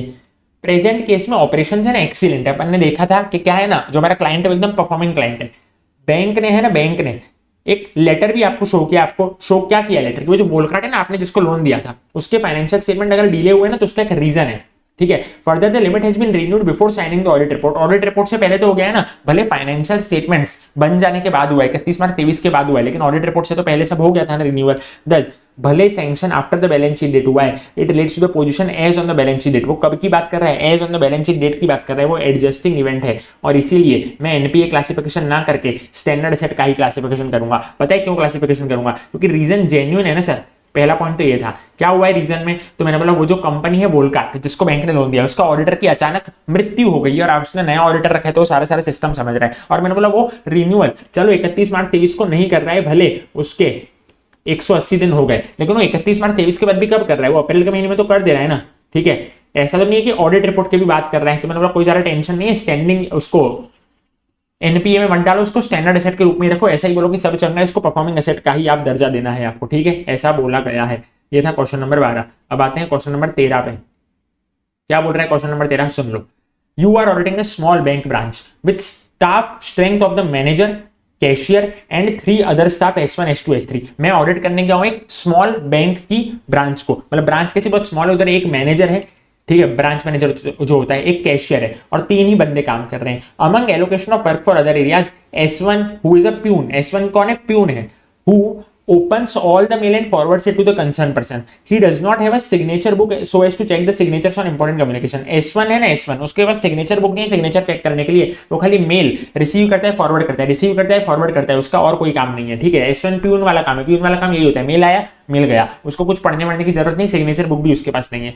S2 has position of all the bank forms, S2 के पास है ना सारे के सारे बैंक फॉर्म का पोजीशन है, बोले तो चेक बुक का पोजीशन है, डीडी बुक का पोजीशन है, ट्रैवलर चेक का पोजीशन है। He maintains a record meticulously which you have test checked also. तो S2 के पास बहुत सारा सब चीजें हैं इंपॉर्टेंट वाली। However, no one among staff regularly checks that. कोई भी है ना स्टाफ में चेक नहीं कर रहा है कि S2 जो है वो रिकॉर्ड अपने बराबर रख रहा है कि नहीं रख रहा है, आप उसको टेस्ट बेसिस पे चेक करके आए हो, आप ऑडिटर हो।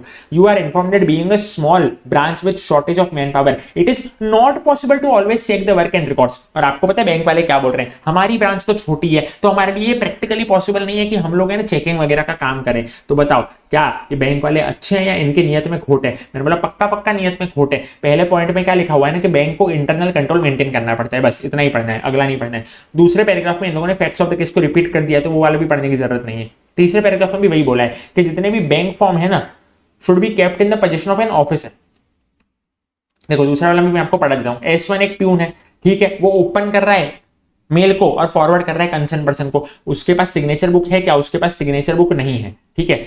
अब ये जितने भी मेल थे ना, as the mail should be open by responsible officer, signature on all the letters and advices received from other branches of the bank और its correspondent should be checked by an officer with the signature book. आपके पास है ना signature book है ही नहीं S1, तो signature book है ना, सिग्नेचर बुक बहुत ज्यादा जरूरी है, और वो प्यून के पास नहीं होनी चाहिए, वो रिस्पांसिबल ऑफिसर के पास होनी चाहिए। और प्यून जो है ना, प्यून वो मेल नहीं ओपन करना चाहिए, रिस्पांसिबल ऑफिसर ओपन करना चाहिए। आंसर में क्या बोला गया है ना, प्यून का काम है, क्या काम है? प्यून का काम सारा क्लरिकल काम होता है, ऐसा नहीं कि मेल वेल ओपन करो। भैया बैंक में क्या होता है, पैसे वैसे इन्वॉल्व होते हैं, तो प्यून का काम ये नहीं होता, ऐसा आंसर में बोल रहे हैं। क्वेश्चन में क्या देखा कि प्यून का क्या काम था, मेल आया मिल गया, मेल आया मिल गया, वो क्या करता था, खाली यही काम करता था। लेकिन आंसर में इन लोगों ने ऐसा बोला कि प्यून का काम ये नहीं है, प्यून का काम ये है कि वो सारे क्लरिकल काम करे।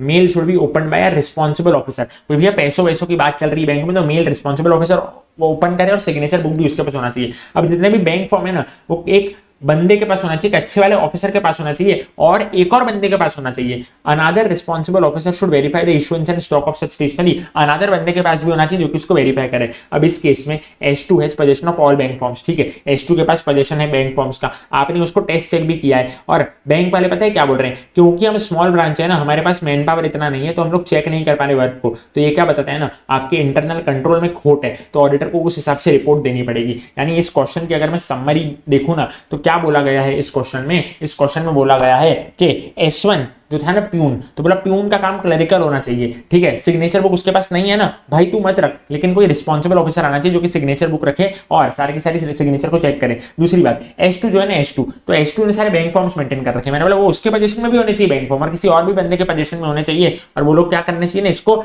रेगुलरली चेक करने चाहिए। और तीसरा, बैंक वाले क्या बोल रहे हैं, क्योंकि हम छोटी ब्रांच है तो हमारा आप ये एक्सपेक्ट मत रखना कि हम सारी चीजें चेक करेंगे। मैंने बोला नहीं सर, बैंक गलत बोल रहा है, तो ऑडिटर को उस हिसाब की क्या देनी पड़ेगी, अपनी रिपोर्टिंग देनी पड़ेगी अपने ऑडिट रिपोर्ट में, ठीक है। तो ये थे बैंक ऑडिट के छोटे छोटे प्यारे प्यारे क्वेश्चंस। आओ फटाफट तरीके से शुरू करते हैं अपन लोग PSU ऑडिट के क्वेश्चंस, टेस्ट योर नॉलेज के। Report of the controller and auditor general of India on the audit of PSUs are presented to the parliament and to various state legislature. अब ये सब फालतूगिरी की बात थी भैया, पूछ क्या रहे हो, सीधे सीधे बोलो ना। Content of audit report presented by C&AG। Content बताओ ऑडिट रिपोर्ट के, जो कि C&AG को जाती है ना ऑडिट रिपोर्ट, उसके कंटेंट। Refer para number 9। हाँ भैया आ रहे हैं पैरा नंबर 9 पे आ रहे हैं, पैरा नंबर 999 ये रहा ऑडिट रिपोर्ट ऑफ कैग, ठीक है। देखो क्या है इसका मेमोरी टेक्निक, IRRM। देखो क्या लिखा हुआ है IRRM, देखो क्या लिखा हुआ है। सबसे पहले तो I for introduction, R for result, R for resume और R for result. Sorry IRRR। देखो क्या है आर आर आर।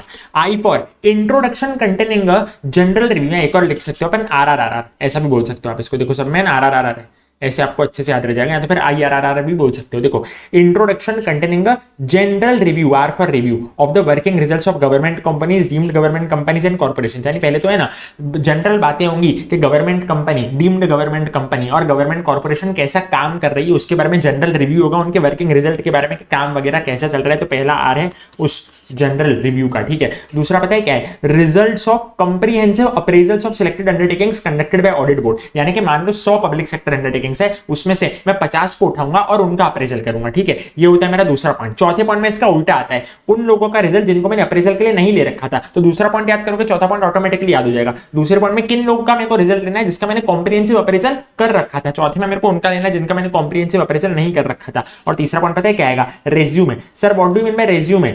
रेज्यूमे का मतलब होता है summary, summary of the company auditor's report submitted by them under the directions issued by the CAG and that of comments on the accounts of the government companies। यानी कि resume of the company auditor's report, यानी company की जो audit कराना उसकी report auditor ने submit की है, ठीक है। उसकी रिपोर्ट किसने सबमिट की है, देम का मतलब क्या है, समरी किसने सबमिट की है, रेज्यूमे किसने सबमिट किया है, मैंने बोला कंपनी के ऑडिटर ने सबमिट किया है। कंपनी के ऊपर रिपोर्ट बनाई और कंपनी के ऑडिटर ने सबमिट करी। किसको सबमिट करी, कैग को सबमिट की। और डायरेक्शंस भी किसने दिए थे, इसके कैग नहीं दिए थे। और उस पे कमेंट भी थे, किसके, तो मैंने बोला कि अपने ऑडिटर के कमेंट थे। पता है अपन ने टेस्ट और अंडरस्टैंडिंग में अपन ने एक क्वेश्चन पढ़ा था कि कैग डायरेक्ट करेगा ऑडिटर को कि तू रिपोर्ट बना, फिर ऑडिटर देगा। ऑडिटर उसमें क्या क्या बताएगा कि कैग आपने मेरे को क्या डायरेक्शन दिए, मैंने उस पर क्या एक्शन दिया और उसका इंपैक्ट क्या है। तो बस वही वाली रिपोर्ट की बात चल रही है कि ऑडिटर जो है ना, कंपनी ऑडिटर, वो कैग को बना के देगा। डायरेक्शन भी किसने दिए थे, कैग ने दिए थे। और कमेंट वमेंट होगी ऑडिटर की, ठीक है, उसके ऊपर। मैंने बोला हाँ आई आर आर आर। दूसरा वाला याद करोगे, चौथा वाला तो अपने आप याद हो जाएगा। दूसरे वाले में क्या था,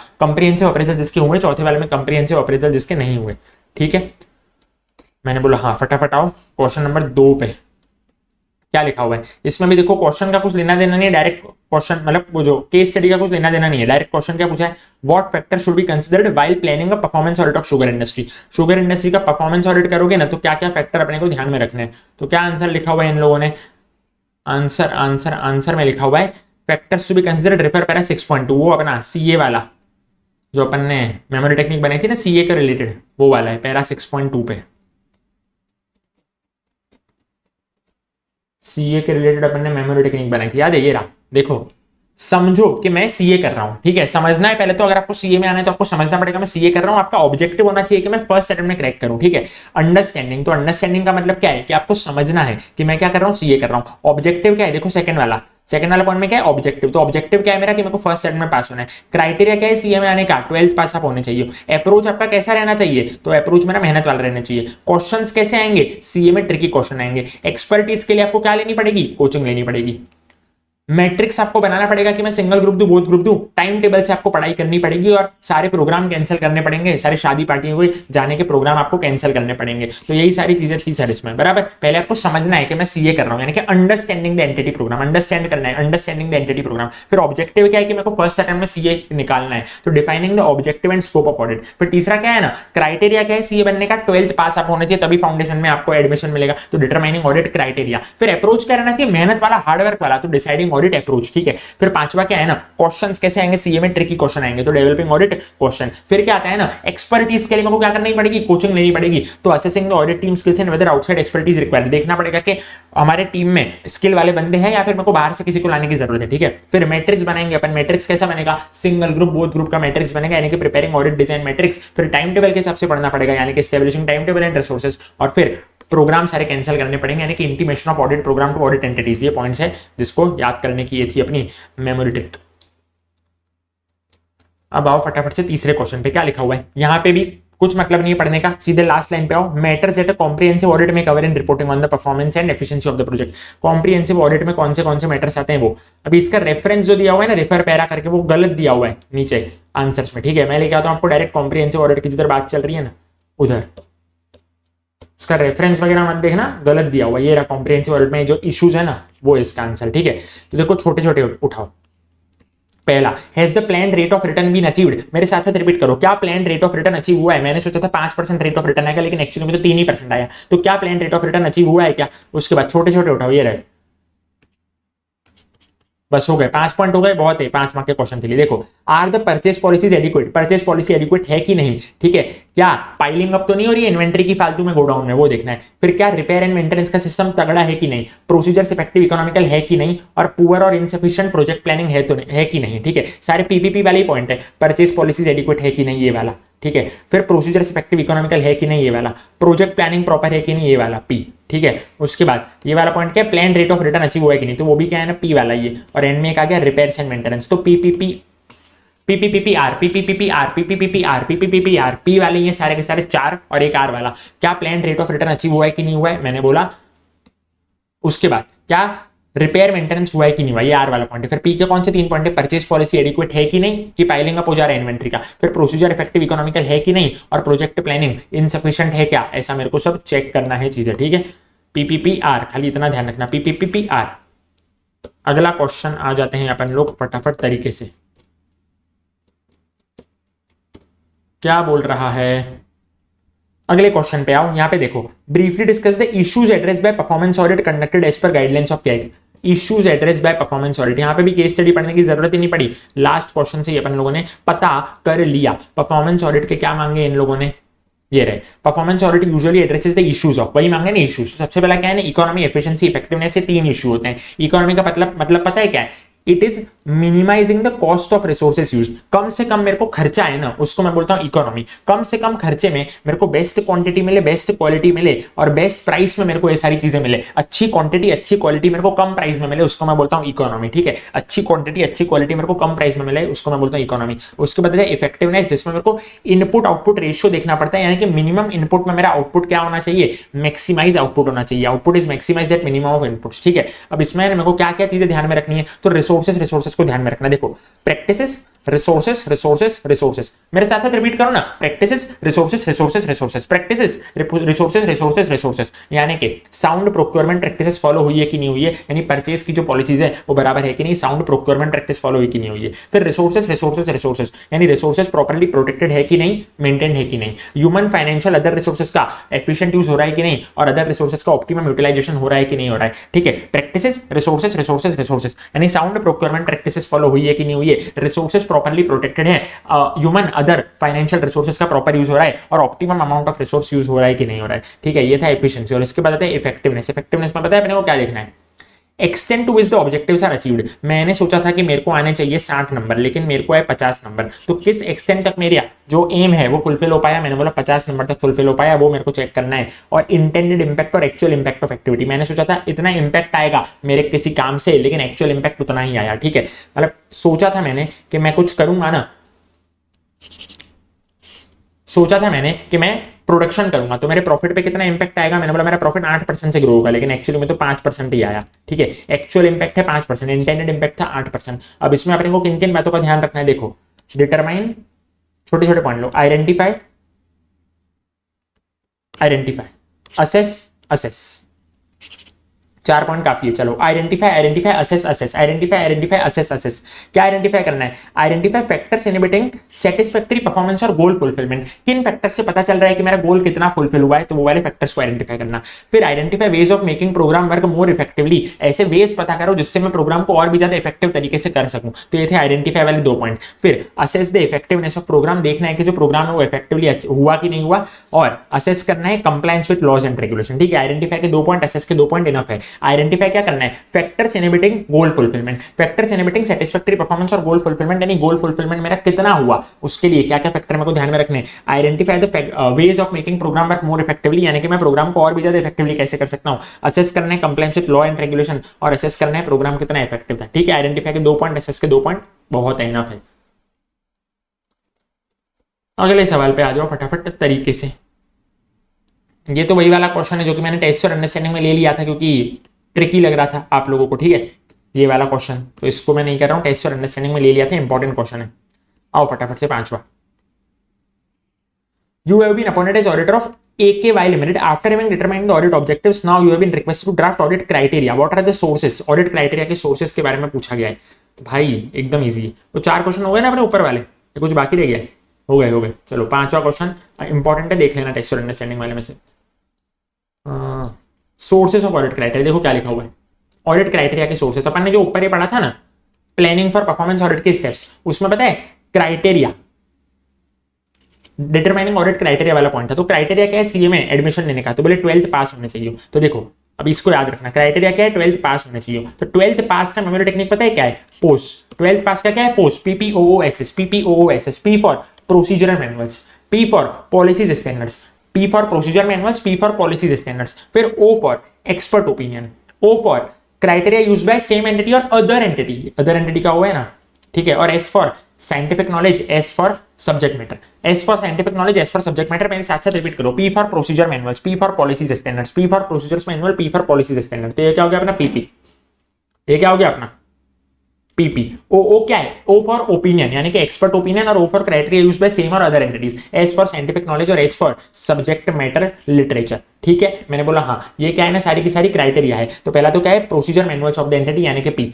फिर पॉलिसीज स्टैंडर्ड्स डायरेक्टिव्स गाइडलाइंस यानी कि दूसरा पी, फिर criteria used by same entity और अदर एंटिटी, ठीक है ये ओ, फिर इंडिपेंडेंट एक्सपर्ट ओपिनियन ये चौथा ओ, फिर न्यू और एस्टैब्लिश्ड साइंटिफिक नॉलेज तो ये आ गया एस, और फिर general management and subject matter literature तो ये क्या गया दूसरा एस, पीपीओओएसएस। ये है हमारा मेमोरी टेक्निक, ठीक है। मैंने बोला हाँ जी, आओ फटाफट से अगला, कंट्रोलर एंड ऑडिटर। ये देखो ये वाला देखो question, controller and auditor general ने अपॉइंट किया वर्मा एंड एसोसिएट्स को, एक सीए फर्म को उसने अपॉइंट किया परफॉर्मेंस ऑडिट करने के लिए, ठीक है। फर्म ने है ना, फर्म ने पता है क्या चेक किया है, all the expenses of the unit are in conformity with public interest and publicly accepted customs, ठीक है। तो ये वाली जो ऑडिट रिपोर्ट थी ना, ये कैग ने रिजेक्ट कर दी। अब बताओ क्यों रिजेक्ट करी, मैंने आपको क्या बोला था परफॉर्मेंस ऑडिट करके आओ, और आप है ना प्रोप्राइटी ऑडिट करके आ गए हो। प्रोप्राइटी ऑडिट में तो चेक करना होता है कि पब्लिकली एक्सेप्टेड कस्टम्स के हिसाब से है कि नहीं, तो रिजेक्ट तो होगी ना भाई कैग के द्वारा। तो बस वही इसका आंसर है, लेकिन इन लोगों ने इतनी गंदी तरीके से लंबा चौड़ा करके लिखा हुआ है। पहले तो इन लोगों ने क्या बताया, पहले तो facts of the case in लोगों ने बता दिया पहले पैराग्राफ में, फिर परफॉर्मेंस ऑडिट का इन लोगों ने डेफिनेशन समझा दिया है। इतने सारे आपको लिखने की जरूरत नहीं है। अब 4-5 मार्क के क्वेश्चन में इतना थोड़ी देखोगे कि परफॉर्मेंस ऑडिट के ये फायदे होते हैं, कुछ नहीं। चलो मैं आपको ऊपर से बता देता हूँ परफॉर्मेंस ऑडिट के क्या फायदे होते हैं। तो इकोनॉमी, एफिशिएंसी, इफेक्टिवनेस के बारे में पता चलता है, एरियाज जो कि वैल्यू एड करेंगे उसके बारे में पता चलता है, डेवलपमेंट के एरियाज के बारे में पता चलता है, एप्रोप्रिएट एक्शन अपन ले सकते हैं। इतना सब नहीं लिखना है, ठीक है। मुद्दा क्या था, डायरेक्टली मैंने बोला रिजेक्शन कर दिया था कैग ने, वो बराबर है ऑर्डर में है, वो रिजेक्शन सही जा रहा है वो, क्योंकि ये तो प्रोप्राइटी ऑडिट आप करके आ गए, इसको मैं परफॉर्मेंस ऑडिट नहीं बोलूंगा। ऊपर भी मैंने यही बात बोली थी, क्या बोली थी देखो यहाँ पे लिखी होगी, परफॉर्मेंस ऑडिट की यहाँ पे डेफिनेशन लिखी हुई है। उसके बाद हाँ ये देखो ये रही, यहाँ पे आप क्या करके आए हो, पब्लिक इंटरेस्ट और पब्लिकली एक्सेप्टेड कस्टम्स का प्रोप्राइटी ऑडिट करके आए हो, which is not a performance audit. Performance audit नहीं है तो रिजेक्शन तो मिलेगा ही ना सर, ठीक है। आओ फिर अगले क्वेश्चन पे आ जाओ। यहाँ पे क्या है ना, स्टेट इलेक्ट्रिसिटी डिस्ट्रीब्यूशन कंपनी है, सेम मैंने टेस्ट और अंडरस्टैंडिंग में भी क्वेश्चन ले रखा है, इलस्ट्रेशन में दे रखा था क्वेश्चन। यहाँ पे ये लोग फालतूगिरी की एक्टिविटी करते हैं, बताओ कौन सा ऑडिट ये किया जा रहा है। तो यहाँ पे क्या करते हैं ना, वो लोग देखते हैं कि जो कॉस्ट है ना वो बराबर तरीके से रिकवर हो रहा है कि हमारा कस्टमर से, यानी जो लाइट बिल वाले होते हैं ना वो लोग देखते हैं जो अपने को इलेक्ट्रिसिटी डिस्ट्रीब्यूट कर रहे हैं कि जो कॉस्ट है ना, कॉस्ट वो बराबर तरीके से कस्टमर से रिकवर किया जा रहा है क्या, कस्टमर को टाइम पे बिल पहुंच रहे हैं क्या, उनका मीटरिंग बराबर है क्या, बिलिंग कलेक्शन प्रोसेस बराबर चल रहा है, इंटरनल कंट्रोल एफिशिएंट है। तो ये कौन सा ऑडिट होता है और उसके स्टेप्स क्या होते हैं। तो इसका आंसर में इन लोगों ने लिख दिया बढ़िया वाला कि ये जो होता है वो परफॉर्मेंस ऑडिट होता है। और परफॉर्मेंस ऑडिट के स्टेप्स क्या होते हैं भाई, जो सीए वाले अपन ने समझे थे ना, समझो कि मैं सीए कर रहा हूं, फिर क्राइटेरिया 12th पास, वही वाला आंसर इधर आपको चिप के आ जाना है। ये थे अपने कौन से पीएससी ऑडिट थे अपना, ठीक है। चलो भाई फटाफट तरीके से शुरू करते हैं इंटरनल ऑडिट के टेस्ट और नॉलेज के बढ़िया वाले प्यारे प्यारे क्वेश्चंस। तो ठीक है सर, आओ पहला right A short note on internal audit report. तो क्या दिया हुआ है इसका आंसर हमारे आईसीआई ने, आओ आओ आओ देखें बेटा।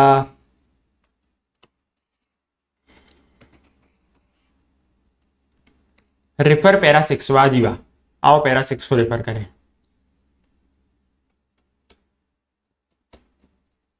इंटरनल ऑडिट रिपोर्ट, ठीक है, इसके ऊपर शॉर्ट नोट लिखना है अपने को। देखो सबसे पहले तो क्या है ना, reporting of internal audit result is generally undertaken in 2 stages. जो रिपोर्टिंग है ना वो 2 स्टेजेस में होती है। स्क्रीन को थोड़ा बड़ा करके आपके सामने पेश करता हूं। जो पहली रिपोर्टिंग होती है ना वो at the end of a particular audit assignment होती है। तो मान लो ऑडिट असाइनमेंट 5 साल का था, तो वो रिपोर्टिंग कब होगी ना, 5 साल के बाद होगी। इसमें क्या होगा ना, एक internal audit report covering a specific area, function or part of the entities prepared by the internal auditor. वो तो जाहिर सी बात है ना भाई, इंटरनल ऑडिटर ही प्रिपेयर करेगा ना इंटरनल ऑडिट की रिपोर्ट। ये कैसी कैसी फालतू बातें कर रहे हैं, हाईलाइटिंग की observations arising from those assignments. ठीक है, कुछ खास बात नहीं है। This report is generally issued with details of the manner in which the assignment was conducted. देखो सर, मेन बात इसमें क्या याद रखनी है, कौन बनाएगा, इंटरनल ऑडिटर इसको बनाएगा। और this report is issued to the auditee, यानी कि जिस कंपनी का मैं इंटरनल ऑडिट करने गया हूं ना, उसको इशू करूंगा, और इसकी कॉपी है ना मैं मैनेजमेंट के साथ शेयर करने वाला हूं। ये लोकल एंड एग्जीक्यूटिव शब्द को ज्यादा ध्यान मत दो, लिखना है एग्जाम में लेकिन ज्यादा ध्यान मत दो। मैं किसके साथ शेयर करूंगा, मैनेजमेंट के साथ शेयर करूंगा, यानी मेरे क्लाइंट को, वो कंपनी को, जिसको मैं क्या बोलता हूं ऑडिटी को, वो रिपोर्ट दूंगा और शेयर करूंगा मैनेजमेंट के साथ। ठीक है, इसमें इतना याद रखना है। देखो, at the end of a particular audit assignment होगी, मान लो 6 साल का अगर ऑडिट असाइनमेंट है, 5 साल का ऑडिट असाइनमेंट है, तो उसके बाद ये रिपोर्ट बनाई जाएगी, इंटरनल ऑडिटर के द्वारा बनाई जाएगी। ये पहली बात आपको ध्यान में रखनी है। दूसरा, किसको मैं दूंगा, मैं ऑडिटी को दूंगा, यानी मेरे क्लाइंट को दूंगा, और मैनेजमेंट के साथ कॉपी शेयर की जाएगी। दूसरी होगी पीरियोडिक बेसिस पे, जिसकी जो रिजल्ट है ना वो क्वार्टरली निकलेगा, उसका रिजल्ट, यानी कि रिपोर्ट क्वार्टरली बनेगी on a periodic basis at the close of a plan period. A comprehensive report of all the internal audit activities covering the entity and the plan period is वापस से prepare तो कौन करेगा, chief internal auditor ही prepare करेगा, chief internal auditor. ठीक है, या तो एंगेजमेंट पार्टनर भी प्रिपेयर कर सकता है। कब होता है, क्वार्टरली बेसिस पे ये होता है। और इसमें मेन बात क्या है, submitted to the highest governing authority responsible for internal audit, generally the audit committee. ये किसको सबमिट की जाती है, ऑडिट कमेटी को सबमिट की जाती है। ऊपर वाली जो है वो किसको इश्यू कर रहा था, मैं ऑडिटी को इश्यू कर रहा था, बोले तो क्लाइंट को इश्यू कर रहा था, लेकिन ये किसको सबमिट की जाती है, ऑडिट कमेटी को सबमिट की जाती है। ठीक है, उसके बाद ये जो हमारी इंटरनल ऑडिट रिपोर्ट होती है, उसमें क्या क्या एलिमेंट होते हैं, तो क्या क्या एलिमेंट होते हैं, प्रोफेशन में पीआर तो खाली मेमोरी ट्रिक के लिए, उसको अपने को देखना नहीं है पीआर, बाकी क्या है ना ऑफेशन, प्रोफेशन नहीं ऑफेशन। ठीक है, मैंने बोला हाँ, OFESN ऑफेशन। ठीक है, प्रोफेशन, प्रोफेशन में से पीआर हटा दिया, ऑफेशन। तो पहला क्या चीज होता है ना, पहला क्या एलिमेंट होता है हमारे इंटरनल ऑडिट की रिपोर्ट में, overview of the objective, scope and approach of the audit assignment. Objective क्या है, स्कोप क्या है, अप्रोच क्या है, ऑब्जेक्टिव क्या है, स्कोप क्या है, अप्रोच क्या है। उसके बाद fact that internal audit has been conducted as per standards of internal audit. पता है जो अपना नॉर्मल होता है स्टैट्यूटरी ऑडिट, उसमें लगते हैं एससीज, यानी कि स्टैंडर्ड्स ऑन ऑडिटिंग। इधर क्या लगेंगे ना, स्टैंडर्ड्स ऑन इंटरनल ऑडिट। अगला, एग्जीक्यूटिव समरी ऑफ की ऑब्जर्वेशन, जो भी की ऑब्जर्वेशन किए ना इंटरनल ऑडिटर ने, मेन ऑब्जर्वेशन की, उसकी समरी। फिर summary of the corrective action, जब आपके इंटरनल कंट्रोल में कुछ गलतियां होगी, इंटरनल कंट्रोल में डेफिशिएंसी होगी, ठीक है, तो उसके लिए आपने क्या करेक्टिव एक्शन लिए, उसकी समरी। और नेचर ऑफ एश्योरेंस, आप किस प्रकार का एश्योरेंस दे रहे हो, वो तो ऑफेशन। O for overview of the objective, scope and approach. फिर एफ फॉर फैक्ट की जो इंटरनल ऑडिट है वो हवा में नहीं किया, स्टैंडर्ड ऑन इंटरनल ऑडिट के हिसाब से किया है। एग्जीक्यूटिव समरी ऑफ की ऑब्जर्वेशंस, ठीक है, जो भी मैंने मेन ऑब्जर्वेशन की, समरी ऑफ करेक्टिव एक्शन और नेचर ऑफ एश्योरेंस, ये सारी होगी। ठीक है, बस इतना काफी है। ये था पहला क्वेश्चन। ठीक है, आओ अगले क्वेश्चन पे फटाफट तरीके से आओ। State the important aspects to be considered by the external auditor in the evaluation of internal audit function. External auditor क्या क्या बातों को ध्यान रखेंगे इंटरनल ऑडिटर का काम यूज करने से पहले, तो किसका ध्यान रखेंगे, इधर देख लो, टोड्स का ध्यान रखेंगे। किसका, टोड्स का ध्यान रखेंगे। टोड्स का पहला तो टेक्निकल कॉम्पिटेंसी, यानी कि एक्सटर्नल ऑडिटर एसर्टेन करेगा कि वो जो इंटरनल ऑडिट करने आए हैं ना बंदे, वो लोग प्रॉपर्ली ट्रेन है कि नहीं, उनकी प्रोफिशिएंसी बराबर है कि नहीं, भैया उनको इंटरनल ऑडिट करना आता है कि नहीं आता है, वो चेक करेंगे। यानी सबसे पहले तो वो इंटरनल ऑडिटर का क्या चेक किया जाएगा, टेक्निकल कॉम्पिटेंस चेक किया जाएगा, टी फॉर टेक्निकल कॉम्पिटेंस। फिर टोड्स, ठीक है, टोड्स में क्या था अगला, odds. O for organizational status, whether internal audit is undertaken by an outside agency, क्या कोई बाहर की एजेंसी आके इंटरनल ऑडिट कर रही है क्या, और by an internal audit department within the entity, या कोई एंटिटी का बंदा ही इंटरनल ऑडिट कर रहा है। पता है मैंने आपको बोला था इंटरनल ऑडिटर जो है वो एम्प्लॉय भी हो सकता है, बाहर का बंदा भी हो सकता है। तो देखना है कोई बाहर की एजेंसी कर रही है या अंदर का ही कोई डिपार्टमेंट वाला कर रहा है, तो होता है ऑर्गेनाइजेशनल स्टेटस। ठीक है, अगला आता है due professional care. External auditor जो है should ascertain whether internal audit work appears to be properly planned, supervise, reviewed and documented. यानी कि प्रोफेशनल केयर रखना है, आपको ध्यान रखना है कि जो काम है ना इंटरनल ऑडिट का, वो प्रॉपर्ली प्लानिंग, उसका सुपरविजन बराबर होना चाहिए। और फिर scope of function, scope of function यानी कि नेचर, डेप्थ ऑफ कवरेज, यानी क्या क्या चीजें आएंगी और क्या क्या चीजें नहीं आएंगी इंटरनल ऑडिट के काम में। तो एक्सटर्नल ऑडिटर को क्या क्या चीजें ध्यान में लेनी है इंटरनल ऑडिट का काम यूज करने से पहले, मतलब टोड्स ध्यान में लेना है। पहला देखना टेक्निकल कॉम्पिटेंस उनका बराबर है कि नहीं, पढ़े लिखे बंदे तो आए ना इंटरनल ऑडिट करने, ऐसे बंदे तो आए ना जिनको काम आता हो, या वो आ गए जिनको कुछ काम नहीं आता हो। ठीक है, ओ फॉर ऑर्गेनाइजेशनल स्टेटस देखना है उन लोगों की, बाहर का बंदा कर रहा है या घर का ही बंदा कर रहा है इंटरनल ऑडिट, घर का मतलब कि एंटिटी के अंदर वाला। ड्यू प्रोफेशनल केयर रखना है कि प्लानिंग सुपरविजन बराबर हुआ है कि नहीं। और as for scope of function, कि क्या क्या चीजें आनी चाहिए, क्या क्या चीजें नहीं आनी चाहिए। मैंने बोला चलो ठीक है यार, ये भी बेसिक सा क्वेश्चन था। अगला क्वेश्चन, एबी प्राइवेट लिमिटेड एक कंपनी है जिसका आउटस्टैंडिंग लोन और बोरोइंग का पैसा कितना है, एक्सीडिंग 100 करोड़ रुपीस है। ठीक है, please guide him for the applicability of the internal audit and who can be appointed as internal auditor and what work would be reviewed by him. देख लो क्या लिखा हुआ है, क्वेश्चन में बोला है कि ये प्राइवेट लिमिटेड कंपनी थी। अब प्राइवेट लिमिटेड कंपनी को इंटरनल ऑडिट जख मार के करवाना पड़ता है अगर तो उसका जो लोन है ना एक्सीड कर रहा है 100 करोड़ रुपीज और मोर। इस केस में एक्सीड कर रहा था तो जाहिर सी बात है इसको इंटरनल ऑडिट कराना पड़ेगा। ठीक है, मैंने बोला हाँ। अब इंटरनल ऑडिट कौन कर सकता है, मैंने टीवाईयू मैराथन में भी डिस्कस किया था, टेस्ट और अंडरस्टैंडिंग वाले। चार्टर्ड अकाउंटेंट कर सकता है या कॉस्ट अकाउंटेंट कर सकता है, चाहे वो प्रैक्टिस वाले हो चाहे वो जॉब वाले हो, या तो फिर बोर्ड किसी भी बंदे को बोले ना जो कि सीए या सीए में नहीं है तो भी वो भी कर सकता है। और इंटरनल ऑडिटर जो है वो एम्प्लॉय भी हो सकता है और बाहर का बंदा भी हो सकता है। अब क्या क्या वर्क वो रिव्यू करेगा उसके लिए पैरा 2 पे आते हैं डायरेक्टली। क्वेश्चन में पूछा गया था कि क्या क्या वर्क रिव्यू करेगा हमारा इंटरनल ऑडिटर, तो वो बोला है उसके लिए पैरा 2 रेफर करो। ये रहा क्या क्या वर्क रिव्यू करेगा, तो क्या लिखा हुआ है, ये रिव्यू करेगा ये वाली सारी चीजें। कौन सी, आईसीसी यूरोरा, आईसीसी यूरोआ, ठीक है, ये सारी चीजों का रिव्यू किया जाएगा हमारे इंटरनल ऑडिटर के द्वारा। आईसीसी बोले तो internal control system and procedures, ठीक है, internal control systems and procedure. I, C for custodianship and safeguarding of assets, C for compliance with policies plans procedures and regulations, ठीक है, ये है आईसीसी। यूरोआ बोले तो utilisation of resources. R for relevance and reliability of information. O for organisational structure और A for accomplishment of goals and objectives. तो ICC UROA जो है उसका रिव्यू करा जाएगा हमारे इंटरनल ऑडिटर के द्वारा। मैंने बोला ठीक है सर, ये तो बहुत बेसिक सी बात है। आओ अभी अगले सवाल के तरफ बढ़ते हैं अपन लोग। Moon Limited of which you are the set auditor have an internal audit being conducted by an outside agency, ठीक है। मून लिमिटेड एक कंपनी जिसका मैं कौन हूं, स्टैट्यूटरी ऑडिटर हूं, तो वो इंटरनल ऑडिट करवा रही है बाहर के किसी बंदे से। State the factors that were consideration in opting to make use of direct assistance of the internal auditors for the purpose of statutory audit। Direct assistance लेने के लिए आपको किन बातों का ध्यान रखना पड़ेगा। अभी आप कौन हो, मैंने बोला आप स्टैट्यूटरी ऑडिटर हो, ठीक है। अभी आपको इंटरनल ऑडिटर का डायरेक्ट असिस्टेंस लेना है तो आपको किन बातों का ध्यान रखना पड़ेगा, ठीक है। यहाँ पे ना लिखा हुआ है रेफर पैरा नंबर 7.3, ठीक है। क्या लिखा हुआ है इसमें, रेफर पैरा नंबर 7.3। अब देखो एक चीज दिखाता हूं मैं आपको, पैरा नंबर 7.3 आया, इसमें ये रहा ये वाला पार्ट, ठीक है। मैंने बोला हाँ, क्या है, nature and extent of work that can be assigned to internal auditors providing direct assistance, ठीक है। डायरेक्ट असिस्टेंस अगर मैं ले रहा हूं ना तो मेरे को किन किन बातों का ध्यान रखना है, वो सारी चीजें हैं। देखो क्वेश्चन में भी यही था,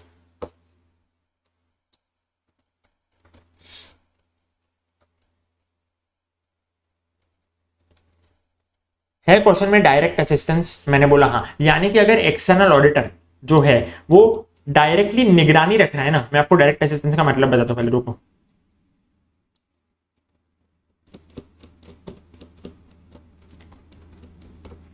देखो एक तो क्या होता है ना कि एक्सटर्नल ऑडिटर हूं मैं और आप कौन हो, इंटरनल ऑडिटर हो, तो मैं आपका काम यूज करूंगा, ठीक है, using the work of internal auditor. आप इंटरनल ऑडिटर कुछ काम करोगे, मैं आपका काम यूज करूंगा, मैं एक्सटर्नल ऑडिटर हूं, ठीक है। एक तो होता है, दूसरा होता है डायरेक्ट असिस्टेंस। इस केस में क्या होता है ना, एक्सटर्नल ऑडिटर निगरानी रखता है इंटरनल ऑडिटर के काम पे। तो जब कभी भी मेरे को निगरानी रखनी होगी, काम तो आप ही करोगे, काम तो इंटरनल ऑडिटर ही करेगा, लेकिन निगरानी रखनी होगी ना, तो कब कब मेरे को उस टाइम में किस किस बातों का ध्यान रखना होता है, कौन से काम मैं आपसे मेरी निगरानी में करवा सकता हूं, उसके बारे में बात है। तो देखो सबसे पहले तो उसके केस में आपको क्या कंसिडर करना होता है, ये 3 बातें कंसिडर करनी होती है, 1, 2 और 3, ठीक है। ये 3 बातें आप लोगों को कंसिडर करनी होती है। सबसे पहले तो जजमेंट कितना इन्वॉल्व है ऑडिट प्रोसीजर को प्लान परफॉर्म करने में और ऑडिट एविडेंस को गैदर करने में। मेरे साथ साथ रिपीट करो, जजमेंट कितना इन्वॉल्व है। अभी उस पर आ रहा हूं, ऐसा सब क्यों देखना है, सुनो पहले। जजमेंट कितना इन्वॉल्व है ऑडिट प्रोसीजर को प्लान परफॉर्म करने में, ऑडिट एविडेंस को गैदर करने में। जजमेंट कितना इन्वॉल्व है ऑडिट प्रोसीजर को प्लान परफॉर्म करने में और ऑडिट एविडेंस को गैदर करने में। फिर रूमम कितना है और थ्रेड्स कितने हैं, रूमम कितना है और थ्रेड्स कितने। मेरे साथ साथ रिपीट करो, जजमेंट कितना है तो बोले किस चीज में, मैंने बोला ऑडिट प्रोसीजर को प्लान परफॉर्म करने के लिए, ऑडिट एविडेंस को गैदर करने के लिए। फिर रोमम कितना है, थ्रेड्स कितने हैं। अब मेरे को एक क्यों देखना है, देखो सर सिंपल सी बात है, एक्सटर्नल ऑडिटर क्या बोलेगा ना कि जो इंपॉर्टेंट वाले काम है ना वो मैं ही करूंगा, इंटरनल ऑडिटर को मैं वो काम नहीं करने दूंगा, ठीक है। वही लिखा हुआ है, एक्सटर्नल ऑडिटर जो है ना shall not use internal auditors to provide direct assistance. External auditor क्या बोलेगा कि मैं है ना ये वाले काम खुद ही करूंगा, मैं इंटरनल ऑडिटर को ये वाले काम छूने तक नहीं दूंगा। कौन से, तो देखो ऊपर अपन ने क्या देखा था, सबसे पहले तो जजमेंट, यानी कि जजमेंट पहला वाला क्या है, जजमेंट अगर जरूरी है ना, जजमेंट यानी कि दिमाग, जिस चीज में दिमाग जरूरी है ना तो एक्सटर्नल ऑडिटर बोलेगा कि ये काम मैं ही करूंगा, तेरे को नहीं दूंगा। अगला रोमम, जिस चीज में रिस्क ज्यादा है ना तो एक्सटर्नल ऑडिटर बोलेगा कि मेरे को तो इंटरनल ऑडिटर पर भरोसा नहीं है, मैं ही ये काम करूंगा। फिर ये वाला देखो, relate to work which is reported to management और TCWG by internal audit function. Internal auditor ने किसी चीज के बारे में अगर रिपोर्ट कर दिया होगा ना मैनेजमेंट को, टीसीडब्ल्यूजी को, तो वो वाला काम कौन करेगा? एक्सटर्नल ऑडिटर करेगा, वो वाला काम इंटरनल ऑडिटर नहीं करेगा। ठीक है, क्या बोल रहा हूं? इंटरनल ऑडिटर ने अगर रिपोर्ट कर दिया होगा मैनेजमेंट को, टीसीडब्ल्यूजी को, तो वो वाला काम कौन करेगा? External auditor.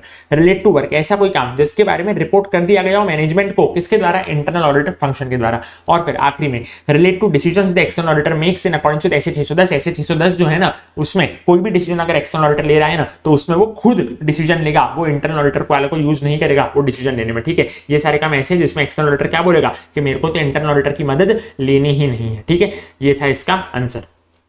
आओ फटाफट से देखते हैं अपन लोग अगले क्वेश्चन को। क्या है अगला क्वेश्चन? देखो,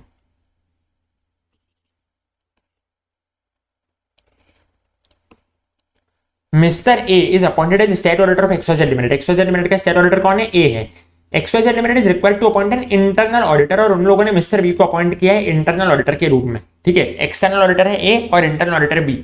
external auditor mister A asked internal auditor to provide direct assistance. अभी अपन ने पढ़ा डायरेक्ट असिस्टेंस, तो ए ने बी को बोला कि तू मेरे को डायरेक्ट असिस्टेंस दे, यानी कि काम बी करेगा, निगरानी कौन रखेगा? ए रखेगा। अब किस काम में दे तू मेरे को? Evaluating significant accounting estimates bye the management and assessing the रोमम वाले काम में। डिस्कस करो कि क्या मिस्टर ए डायरेक्ट असिस्टेंस मांग सकता है क्या मिस्टर बी का, और क्या आपका आंसर डिफरेंट रहेगा अगर तो मिस्टर ए आस्क कर रहा है direct assistance from mister B with respect to external confirmation का कोई काम है तो। ठीक है, ये दो आंसर हैं, आओ इन दोनों का अपन क्या देखें। दो क्वेश्चन है, आओ इन दोनों का अपन क्या देखें, आंसर फटाफट से देखें। पहले तो इन लोगों ने फालतू की बकवास लिखी, उसको छोड़ो। अब मैं क्या बोल रहा हूं, एक बात मैंने आपको बोली थी कि एक्सटर्नल ऑडिटर है ना, जजमेंट वाले काम खुद से करेगा, उसको इंटरनल ऑडिटर पे जरा भी भरोसा नहीं है। सिग्निफिकेंट जजमेंट वाले काम वो खुद से करेगा। अब सिग्निफिकेंट जजमेंट में ना रटा के काम आते हैं, रटा के काम। R for risk, A for appropriateness, T for test, A for accounting estimate, A for adequacy. ठीक है, रटा के काम आते हैं। तो जजमेंट यानी कि दिमाग किस किस काम में चाहिए होता है? मैंने बोला रटा के काम में दिमाग चाहिए होता है। ठीक है, रटा के काम में क्या चाहिए होता है? मैंने बोला दिमाग चाहिए होता है। पहला, ऐसे काम जिसमें रोमम असेस करना है, मेरे को रिस्क का पता लगाना है ना, वो काम।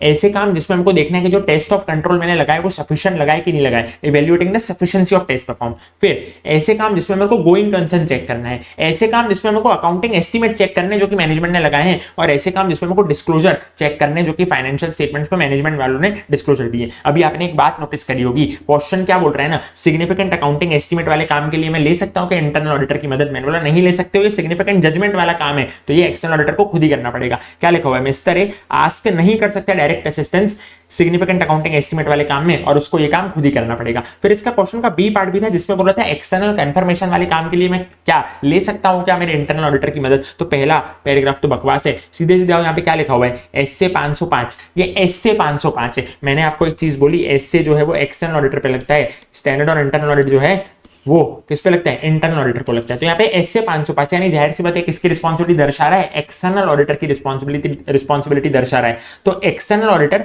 Is required to maintain control over external confirmation request and evaluate the result of external confirmation procedure. यानी एसए 505 का काम भी किसको ही करना पड़ेगा? एक्सटर्नल ऑडिटर को ही करना पड़ेगा। तो ये काम भी वो नहीं दे सकता है इंटरनल ऑडिटर को। हाँ, लेकिन नॉर्मल असेंबली का काम देना हुआ ना, छोटा मोटा क्लरिकल काम, तो वो इंटरनल ऑडिटर को दे सकता है। मान लो क्लरिकल काम हुआ, क्यों? तो मैंने बोला कुछ भी, अगर एक्सेप्शन, पता है एक्सेप्शन आता है ऐसे 505 में, उसमें क्या होता है ना, मांगता मैं कुछ और हूं, मिलता कुछ और है। तो ऐसा फालतू का क्लरिकल काम चेक करना हो नहीं, देखने के लिए कि अपन ने किसी से कुछ मांगा और उसने कुछ और दे दिया, तो ये सारा खाली चेक करने का, असेंबली करने का क्लरिकल काम अगर हो ना, तो वो मैं इंटरनल ऑडिटर को दे सकता हूं। बाकी तो एसए 505 है ना, तो क्योंकि वो एसए है, एसए किसको लगते हैं? एक्सटर्नल ऑडिटर को लगते हैं, तो उसको खुद को ही काम करना है, वो इंटरनल ऑडिटर का वो वर्क है वो यूज नहीं कर सकता है। ठीक है, तो दोनों ही केस में ऐसे हुआ। पहले वाले पॉइंट में क्या था? पहले वाले क्वेश्चन में कि सिग्निफिकेंट अकाउंटिंग एस्टिमेट का काम यूज कर सकते हैं, मैंने बोला नहीं यूज कर सकते क्योंकि उसमें जजमेंट वाला काम में आता है। ठीक है, वो सिग्निफिकेंट जजमेंट वाले काम में आता है।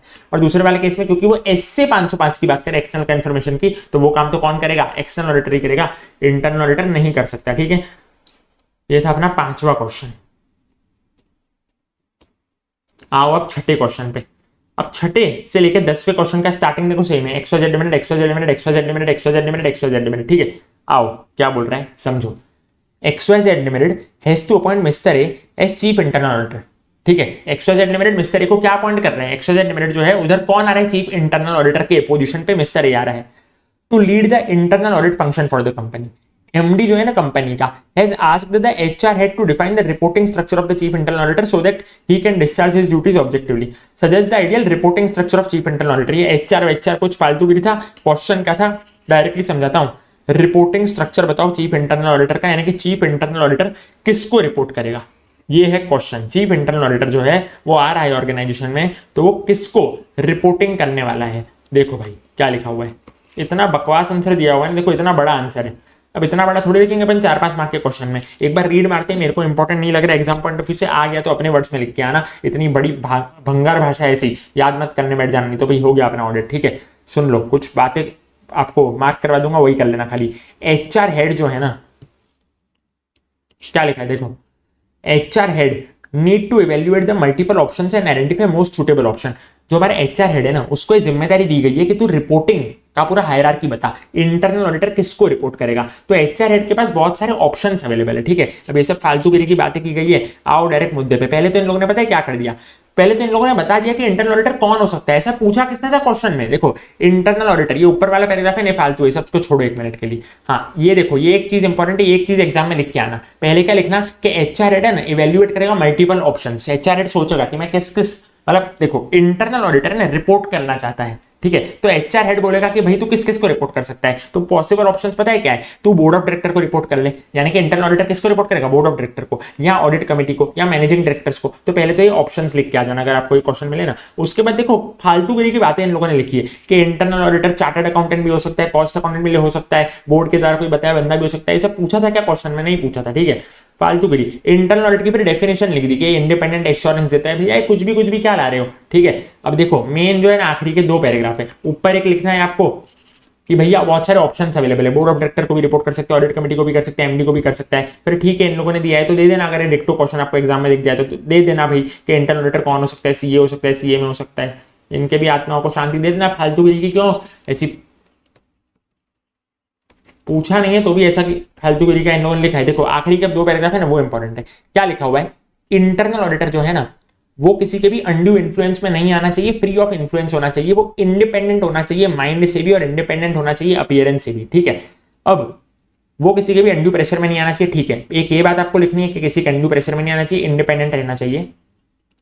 और एंड में क्या बोलूंगा मैं, कि जो चीफ इंटरनल ऑडिटर है ना, उसको क्या रहना है, इंडिपेंडेंट रहना है अपने ऑपरेशनल एक्टिविटीज से। रिपोर्ट वो करेगा ऑडिट कमेटी को, बोर्ड ऑफ डायरेक्टर्स को, अगर उसको इंडिपेंडेंट रहना है तो। ठीक है, या वो रिपोर्ट कर सकता है सीईओ को, एमडी को, या वो रिपोर्ट कर सकता है ऑडिट कमेटी को, बोर्ड ऑफ डायरेक्टर को। अब बताओ ये लोग क्या बोलना चाहते हैं, इन लोग खुद ही इतनी क्लैरिटी नहीं है, सबका ही तो नाम दे दिया तो ठीक है, ऐसे इन लोग आंसर बना के, इन लोगों ने दिया है तो अपन को भी ऐसे ही बना के देना पड़ेगा। या आखिरी के 2 पैराग्राफ मैंने आपको क्यों बोले, क्योंकि एग्जामिनर आखिरी के 2 पैराग्राफ चेक करेगा। ठीक है, तो आखिरी के 2 पैराग्राफ कंक्लूजन वाले ये लिख के देना। ठीक है, उसको कि भैया इंडिपेंडेंट होना चाहिए और वो इन सबको रिपोर्ट कर दे, जो मन में लिख देना भाई, ऑडिट कमेटी को, बोर्ड ऑफ डायरेक्टर को, सीईओ को, एमडी को, सब इन लोगों ने छाप दिया है। बाकी ये क्वेश्चन का कोई मतलब मेरे को ऐसा दिखा नहीं, सब तो कुछ लिख दिया है इसमें। ठीक है, एकदम ही फालतूगिरी का क्वेश्चन था। ये था क्वेश्चन नंबर 6। क्या लिखोगे, पहले यही ऑप्शन अवेलेबल है, एंड में बोलते हैं इंडिपेंडेंट है और सबको रिपोर्ट कर देगा। ठीक है, फालतूगिरी के क्वेश्चन बनाए बच्चों को परेशान करते हैं। आओ क्वेश्चन नंबर 7, XYZ लिमिटेड ने अपॉइंट किया है मिस्टर ए को इंटरनल ऑडिट करने के लिए। नए फाइनेंशियल ईयर का इंटरनल ऑडिट करेगा कौन, मिस्टर ए करेगा। ऑडिट कमेटी ने रिक्वेस्ट किया है मिस्टर ए को to present their internal audit plan for next financial year. ठीक है, ऑडिट कमेटी क्या बोल रही है कि आप है ना इंटरनल ऑडिट प्लान बताओ अपना। इंटरनल ऑडिटर को कहा जा रहा है कि आप इंटरनल ऑडिट प्लान बताओ नेक्स्ट ईयर के लिए। ठीक है, अब बताओ कि वो कैसे नेक्स्ट ईयर का इंटरनल ऑडिट प्लान बनाएगा। तो देखो क्या आंसर दिया हुआ है, ये देखो, ये सब बातें फालतूगिरी की, एक बार खाली रीड मार लेना, कुछ काम की नहीं है। मेन जिसके आपको मार्क्स मिलेंगे वो ये है, क्या क्या चीजों का ध्यान रखना है मेरे को इंटरनल ऑडिट प्लान बनाते वक्त। तो किन किन चीजों का ध्यान रखना है, VECRR का ध्यान रखना है। ठीक है, मैंने बोला हाँ, पहला किसका ध्यान रखना है, वी यानी कि value that the internal audit can provide to the organization. Internal audit organization को क्या वैल्यू प्रोवाइड कर रहा है, तो क्या वैल्यू प्रोवाइड कर रहा है भाई, आपके इंटरनल कंट्रोल सिस्टम को मैं क्या कर रहा हूं, जांच कर रहा हूं उसके, और उसमें से कुछ डेफिशिएंसी निकाल के दे रहा हूं। फिर effort involve in conducting the internal audit, internal audit करने में कितना एफर्ट जा रहा है वो बात का मेरे को डिस्कशन करना है। कवरेज ऑफ ऑडिटेबल एरियाज में क्या क्या चीजें कवर करने वाला हूं इंटरनल ऑडिट में, वो मेरे को डिस्कस करना है। फिर RR यानी कि रिस्क क्या है और रिस्क एपिटाइट क्या है, यानी कि ऑर्गेनाइजेशन में क्या क्या रिस्क है और ऑर्गेनाइजेशन की रिस्क टेकिंग कैपेसिटी कितनी है, रिस्क एपेटाइट यानी कि रिस्क टेकिंग कैपेसिटी कितनी है, तो VECRR इंटरनल ऑडिट प्लान, ऐसा आपको दिख जाएगा क्वेश्चन में, तो VECRR चेप किया जाना। V यानी कि वैल्यू जो कि इंटरनल ऑडिट प्रोवाइड कर रहा है, E यानी कि एफर्ट इंटरनल ऑडिट करने में, C यानी कि कवरेज ऑफ एरियाज, R यानी कि रिस्क और रिस्क एपेटाइट। ठीक है, ये था 7वां क्वेश्चन। अब आओ 8वें क्वेश्चन पे फटाफट तरीके से, और वीडियो को लाइक नहीं किया तो लाइक कर देना।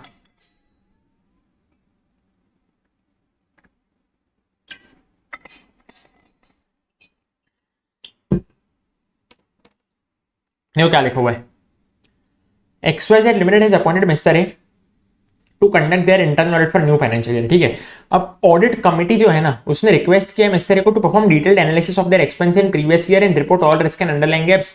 What audit approach should internal audit auditor follow to identify such gaps. अब गैप्स को आइडेंटिफाई करने को बोला है, क्या आइडेंटिफाई करने को बोला है, गैप्स को आइडेंटिफाई करने को बोला है। तो इन लोगों ने पता है क्या लिख दिया आंसर में, बोला स्टेप्स लिख देना। देखो मेरे को तो कोई सर पैर की बात नहीं लगी, मैं बिना सर पैर की बात लगी, लेकिन देखो ये इनका आंसर है, रिफर पैरा नंबर 5। क्वेश्चन में क्या पूछा गया, अब देखना आप, वापस से आता हूं क्वेश्चन पे। क्वेश्चन में पूछा गया कि है ना गैप्स है, यानी कि डिटेल्ड एनालिसिस हुआ था एक्सपेंस का। ठीक है, और उसमें है ना गैप्स है, तो जितना सोचा था और जितना हो गया एक्सपेंस। ठीक है, तो ये गैप्स को आइडेंटिफाई करने के लिए क्या ऑडिट अप्रोच आपको यूज करना है, तो इन लोगों ने नॉर्मली स्पेसिफिक आंसर देने की बजाय जेनरिक आंसर दे दिया। बोल रहे हैं कि इंटरनल ऑडिट की स्टेप्स लिख लो, यही है। देखो रिफर पैरा 5 इन लोगों ने बोला है। पैरा 5 क्या है, तो मैंने बोला पैरा 5 जो है ना स्टेप्स है। स्टेप्स क्या है, इंटरनल ऑडिट की। ठीक है, obtain knowledge of the business and environment, perform करो फिर ऑडिट प्लानिंग। पहले तो ऑब्टेन करो कि मैं जो बिजनेस है जिसका मैं इंटरनल ऑडिट करने जा रहा हूँ, वो इंडस्ट्री करती क्या है, वो एंटिटी करती क्या है। फिर मैं ऑडिट को प्लान करूंगा, रिक्वायर्ड इन्फॉर्मेशन गैदर करूंगा, फिर ऑडिट करूंगा और इंटरनल ऑडिट इश्यूज पे मैं रिपोर्ट कर दूंगा। ठीक है, स्टेप नंबर 1 2 3 4 5 है, बस इसका हेडिंग याद रख लो, अंदर ओन लैंग्वेज में लिख सकते हो। ठीक है, ऑब्टेन करूंगा पहले knowledge of the business and environment, पहला पॉइंट। दूसरा परफॉर्म में करूंगा उस हिसाब से ऑडिट प्लानिंग। तीसरा मैं इंफॉर्मेशन को गैदर करूंगा। चौथा मैं ऑडिट करने बैठ जाऊंगा। पांचवा मैं उस पर रिपोर्ट बना दूंगा।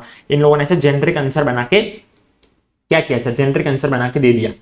ठीक है, ये था question number 8। Question number 9, XYZ limited ने वापस से अपॉइंट किया मिस्टर ए को। सारे क्वेश्चन में यही चीज आ रही है, to conduct their internal audit for new financial year. देखो यहाँ पे क्या याद रख लेना, एग्जाम में गैप्स वगैरह पूछे ना तो स्टेप्स लिख के आ जाना इंटरनल ऑडिट की।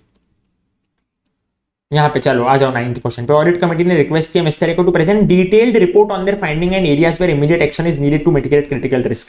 डिटेल्ड रिपोर्ट बनानी है। ठीक है, what should be the content of internal audit report to address this requirement. चलो सर, इंटरनल ऑडिट रिपोर्ट का कंटेंट वगैरह क्या होगा, तो पहले तो इन लोगों ने बताया कि 2 प्रकार की रिपोर्ट होती है। आपको अभी सेशन के स्टार्टिंग में मैंने समझाया था, at the end of particular audit assignment और पीरियोडिक बेसिस, कि मान लो 6 साल अगर मैं इंटरनल ऑडिट कर रहा हूं ना, तो 6 साल के बाद में ये रिपोर्ट बनेगी। ये रिपोर्ट कौन बनाएगा, मैंने बोला था इंटरनल ऑडिटर बनाएगा, ये मैंने अभी अभी बोला है जैसे ही अपन ने इंटरनल ऑडिट का लेक्चर चालू किया। उसके बाद ये रिपोर्ट किसको इश्यू की जाएगी, मैंने बोला क्लाइंट को इश्यू की जाएगी, ऑडिटर को इश्यू की जाएगी, और इसकी कॉपी मैनेजमेंट के साथ शेयर की जाएगी। वही होगा पीरियोडिक बेसिस पे, क्वार्टरली बनेगा, जो कि प्रिपेयर करेगा या तो इंटरनल ऑडिटर या तो एंगेजमेंट पार्टनर, और इसको सबमिट किया जाएगा ऑडिट कमेटी को। ठीक है, अब टिपिकल इंटरनल ऑडिट रिपोर्ट में क्या क्या चीजें आएंगी, देखो सर, समरी ए, ठीक है, बस समरी ए, बस इतना 5 पॉइंट याद रख सकते हो, 4 रखोगे तो भी चलेगा। ऑडिट स्कोप, ऑडिट पीरियड और audit recommendation. Audit scope, audit period, audit recommendation ये है, बराबर। और समरी क्या है ना, executive summary, summary of findings. Executive summary, summary of findings ये होता है इंटरनल ऑडिट रिपोर्ट में। ठीक है,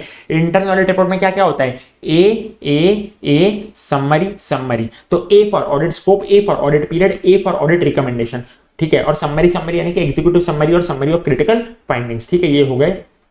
फटाफट आ जाओ अब 10th क्वेश्चन पे।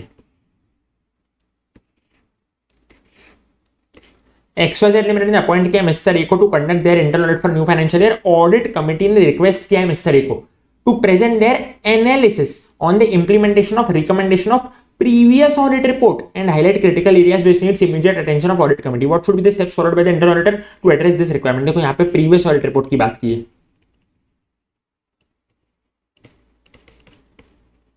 तो previous year previous audit report की बात करें ना, तो देखो ये वाला अपने को पॉइंट लिखने आखिरी वाले उसमें, previous year previous audit report की बात करें तो ये वाले पॉइंट चेप के आ जाना। ठीक है, अब इसमें क्या है ना, देखो हाईलाइट कर रहा हूं आपको इंपॉर्टेंट चीजें। सिया 390 ये सब याद नहीं रखोगे तो चलेगा। क्या लिखा हुआ है देखो, Chief internal auditor is responsible for continuously monitoring the closure of prior audit issues through timely implementation of action plan included in past audit। यानी कि पिछले साल के काम के लिए भी चीफ इंटरनल ऑडिटर जो है वो रिस्पॉन्सिबल है। इंटरनल ऑडिटर जो है वो प्रायर ऑडिट इश्यूज के लिए भी रिस्पॉन्सिबल है और इसलिए उसको एक्शन टेकन रिपोर्ट बनाना पड़ेगा प्रीवियस ईयर के ऑडिट का। ठीक है, वो एक्शन टेकन रिपोर्ट में क्या क्या आएगा, कॉमन सेंस से करना, मेमोरी टेक्निक इसकी मैं नहीं दे रहा हूं, एकदम कॉमन सेंस से करेंगे। पिछले साल की रिपोर्ट है ना, तो पहले तो मैं रेफरेंस दे दूंगा to the previous year audit reporting containing the reported issues. पिछले साल के रिपोर्ट की मैं क्या दे दूंगा, रेफरेंस दे दूंगा। उसके बाद implementation action agreed by the management, क्या क्या एक्शन आप लोगों ने एग्री किए थे कि ये एक्शन हम लेंगे। स्टेटस ऑफ एक्शन क्या है, क्या आपने एक्शन को इंप्लीमेंट किया या नहीं इंप्लीमेंट किया, उसके रिस्क क्या है। ठीक है, 4 पॉइंट काफी है। चलो ना और 2 ले लो। Audit findings not implemented for long period of time, ऐसे कौन से फाइंडिंग्स थे जो कि आपने फाइंड तो किया उसको लेकिन आपने इंप्लीमेंट ही नहीं किया। और क्रिटिकल ऑडिट फाइंडिंग ऐसे कौन से जिसको इमीडिएट एक्शन की जरूरत है। तो मेमोरी टेक्निक के बिना भी ये हो जाएगा। नॉर्मली दिमाग लगाने की कोशिश करो ना शांत दिमाग से कि रिपोर्टिंग हुई थी पिछले साल, प्रीवियस ऑडिट रिपोर्ट बनी थी, तो पहले तो उसका रेफरेंस दे दूंगा। ठीक है, इंप्लीमेंटेशन एक्शन अपन ने कौन से सोचे थे, उसमें से स्टेटस क्या है। ठीक है, कौन से एक्शन इंप्लीमेंट हुए नहीं हुए, रिस्क क्या था, फिर ऐसे कौन से ऑडिट फाइंडिंग्स है जो कि इंप्लीमेंट नहीं हुए for long period of time, और ऐसे कौन से ऑडिट फाइंडिंग थे जिनका इमीडिएट एक्शन का जरूरत है। ठीक है, ये थे अपने टेस्ट और नॉलेज वाले क्वेश्चंस इंटरनल ऑडिट चैप्टर के लिए। ठीक है।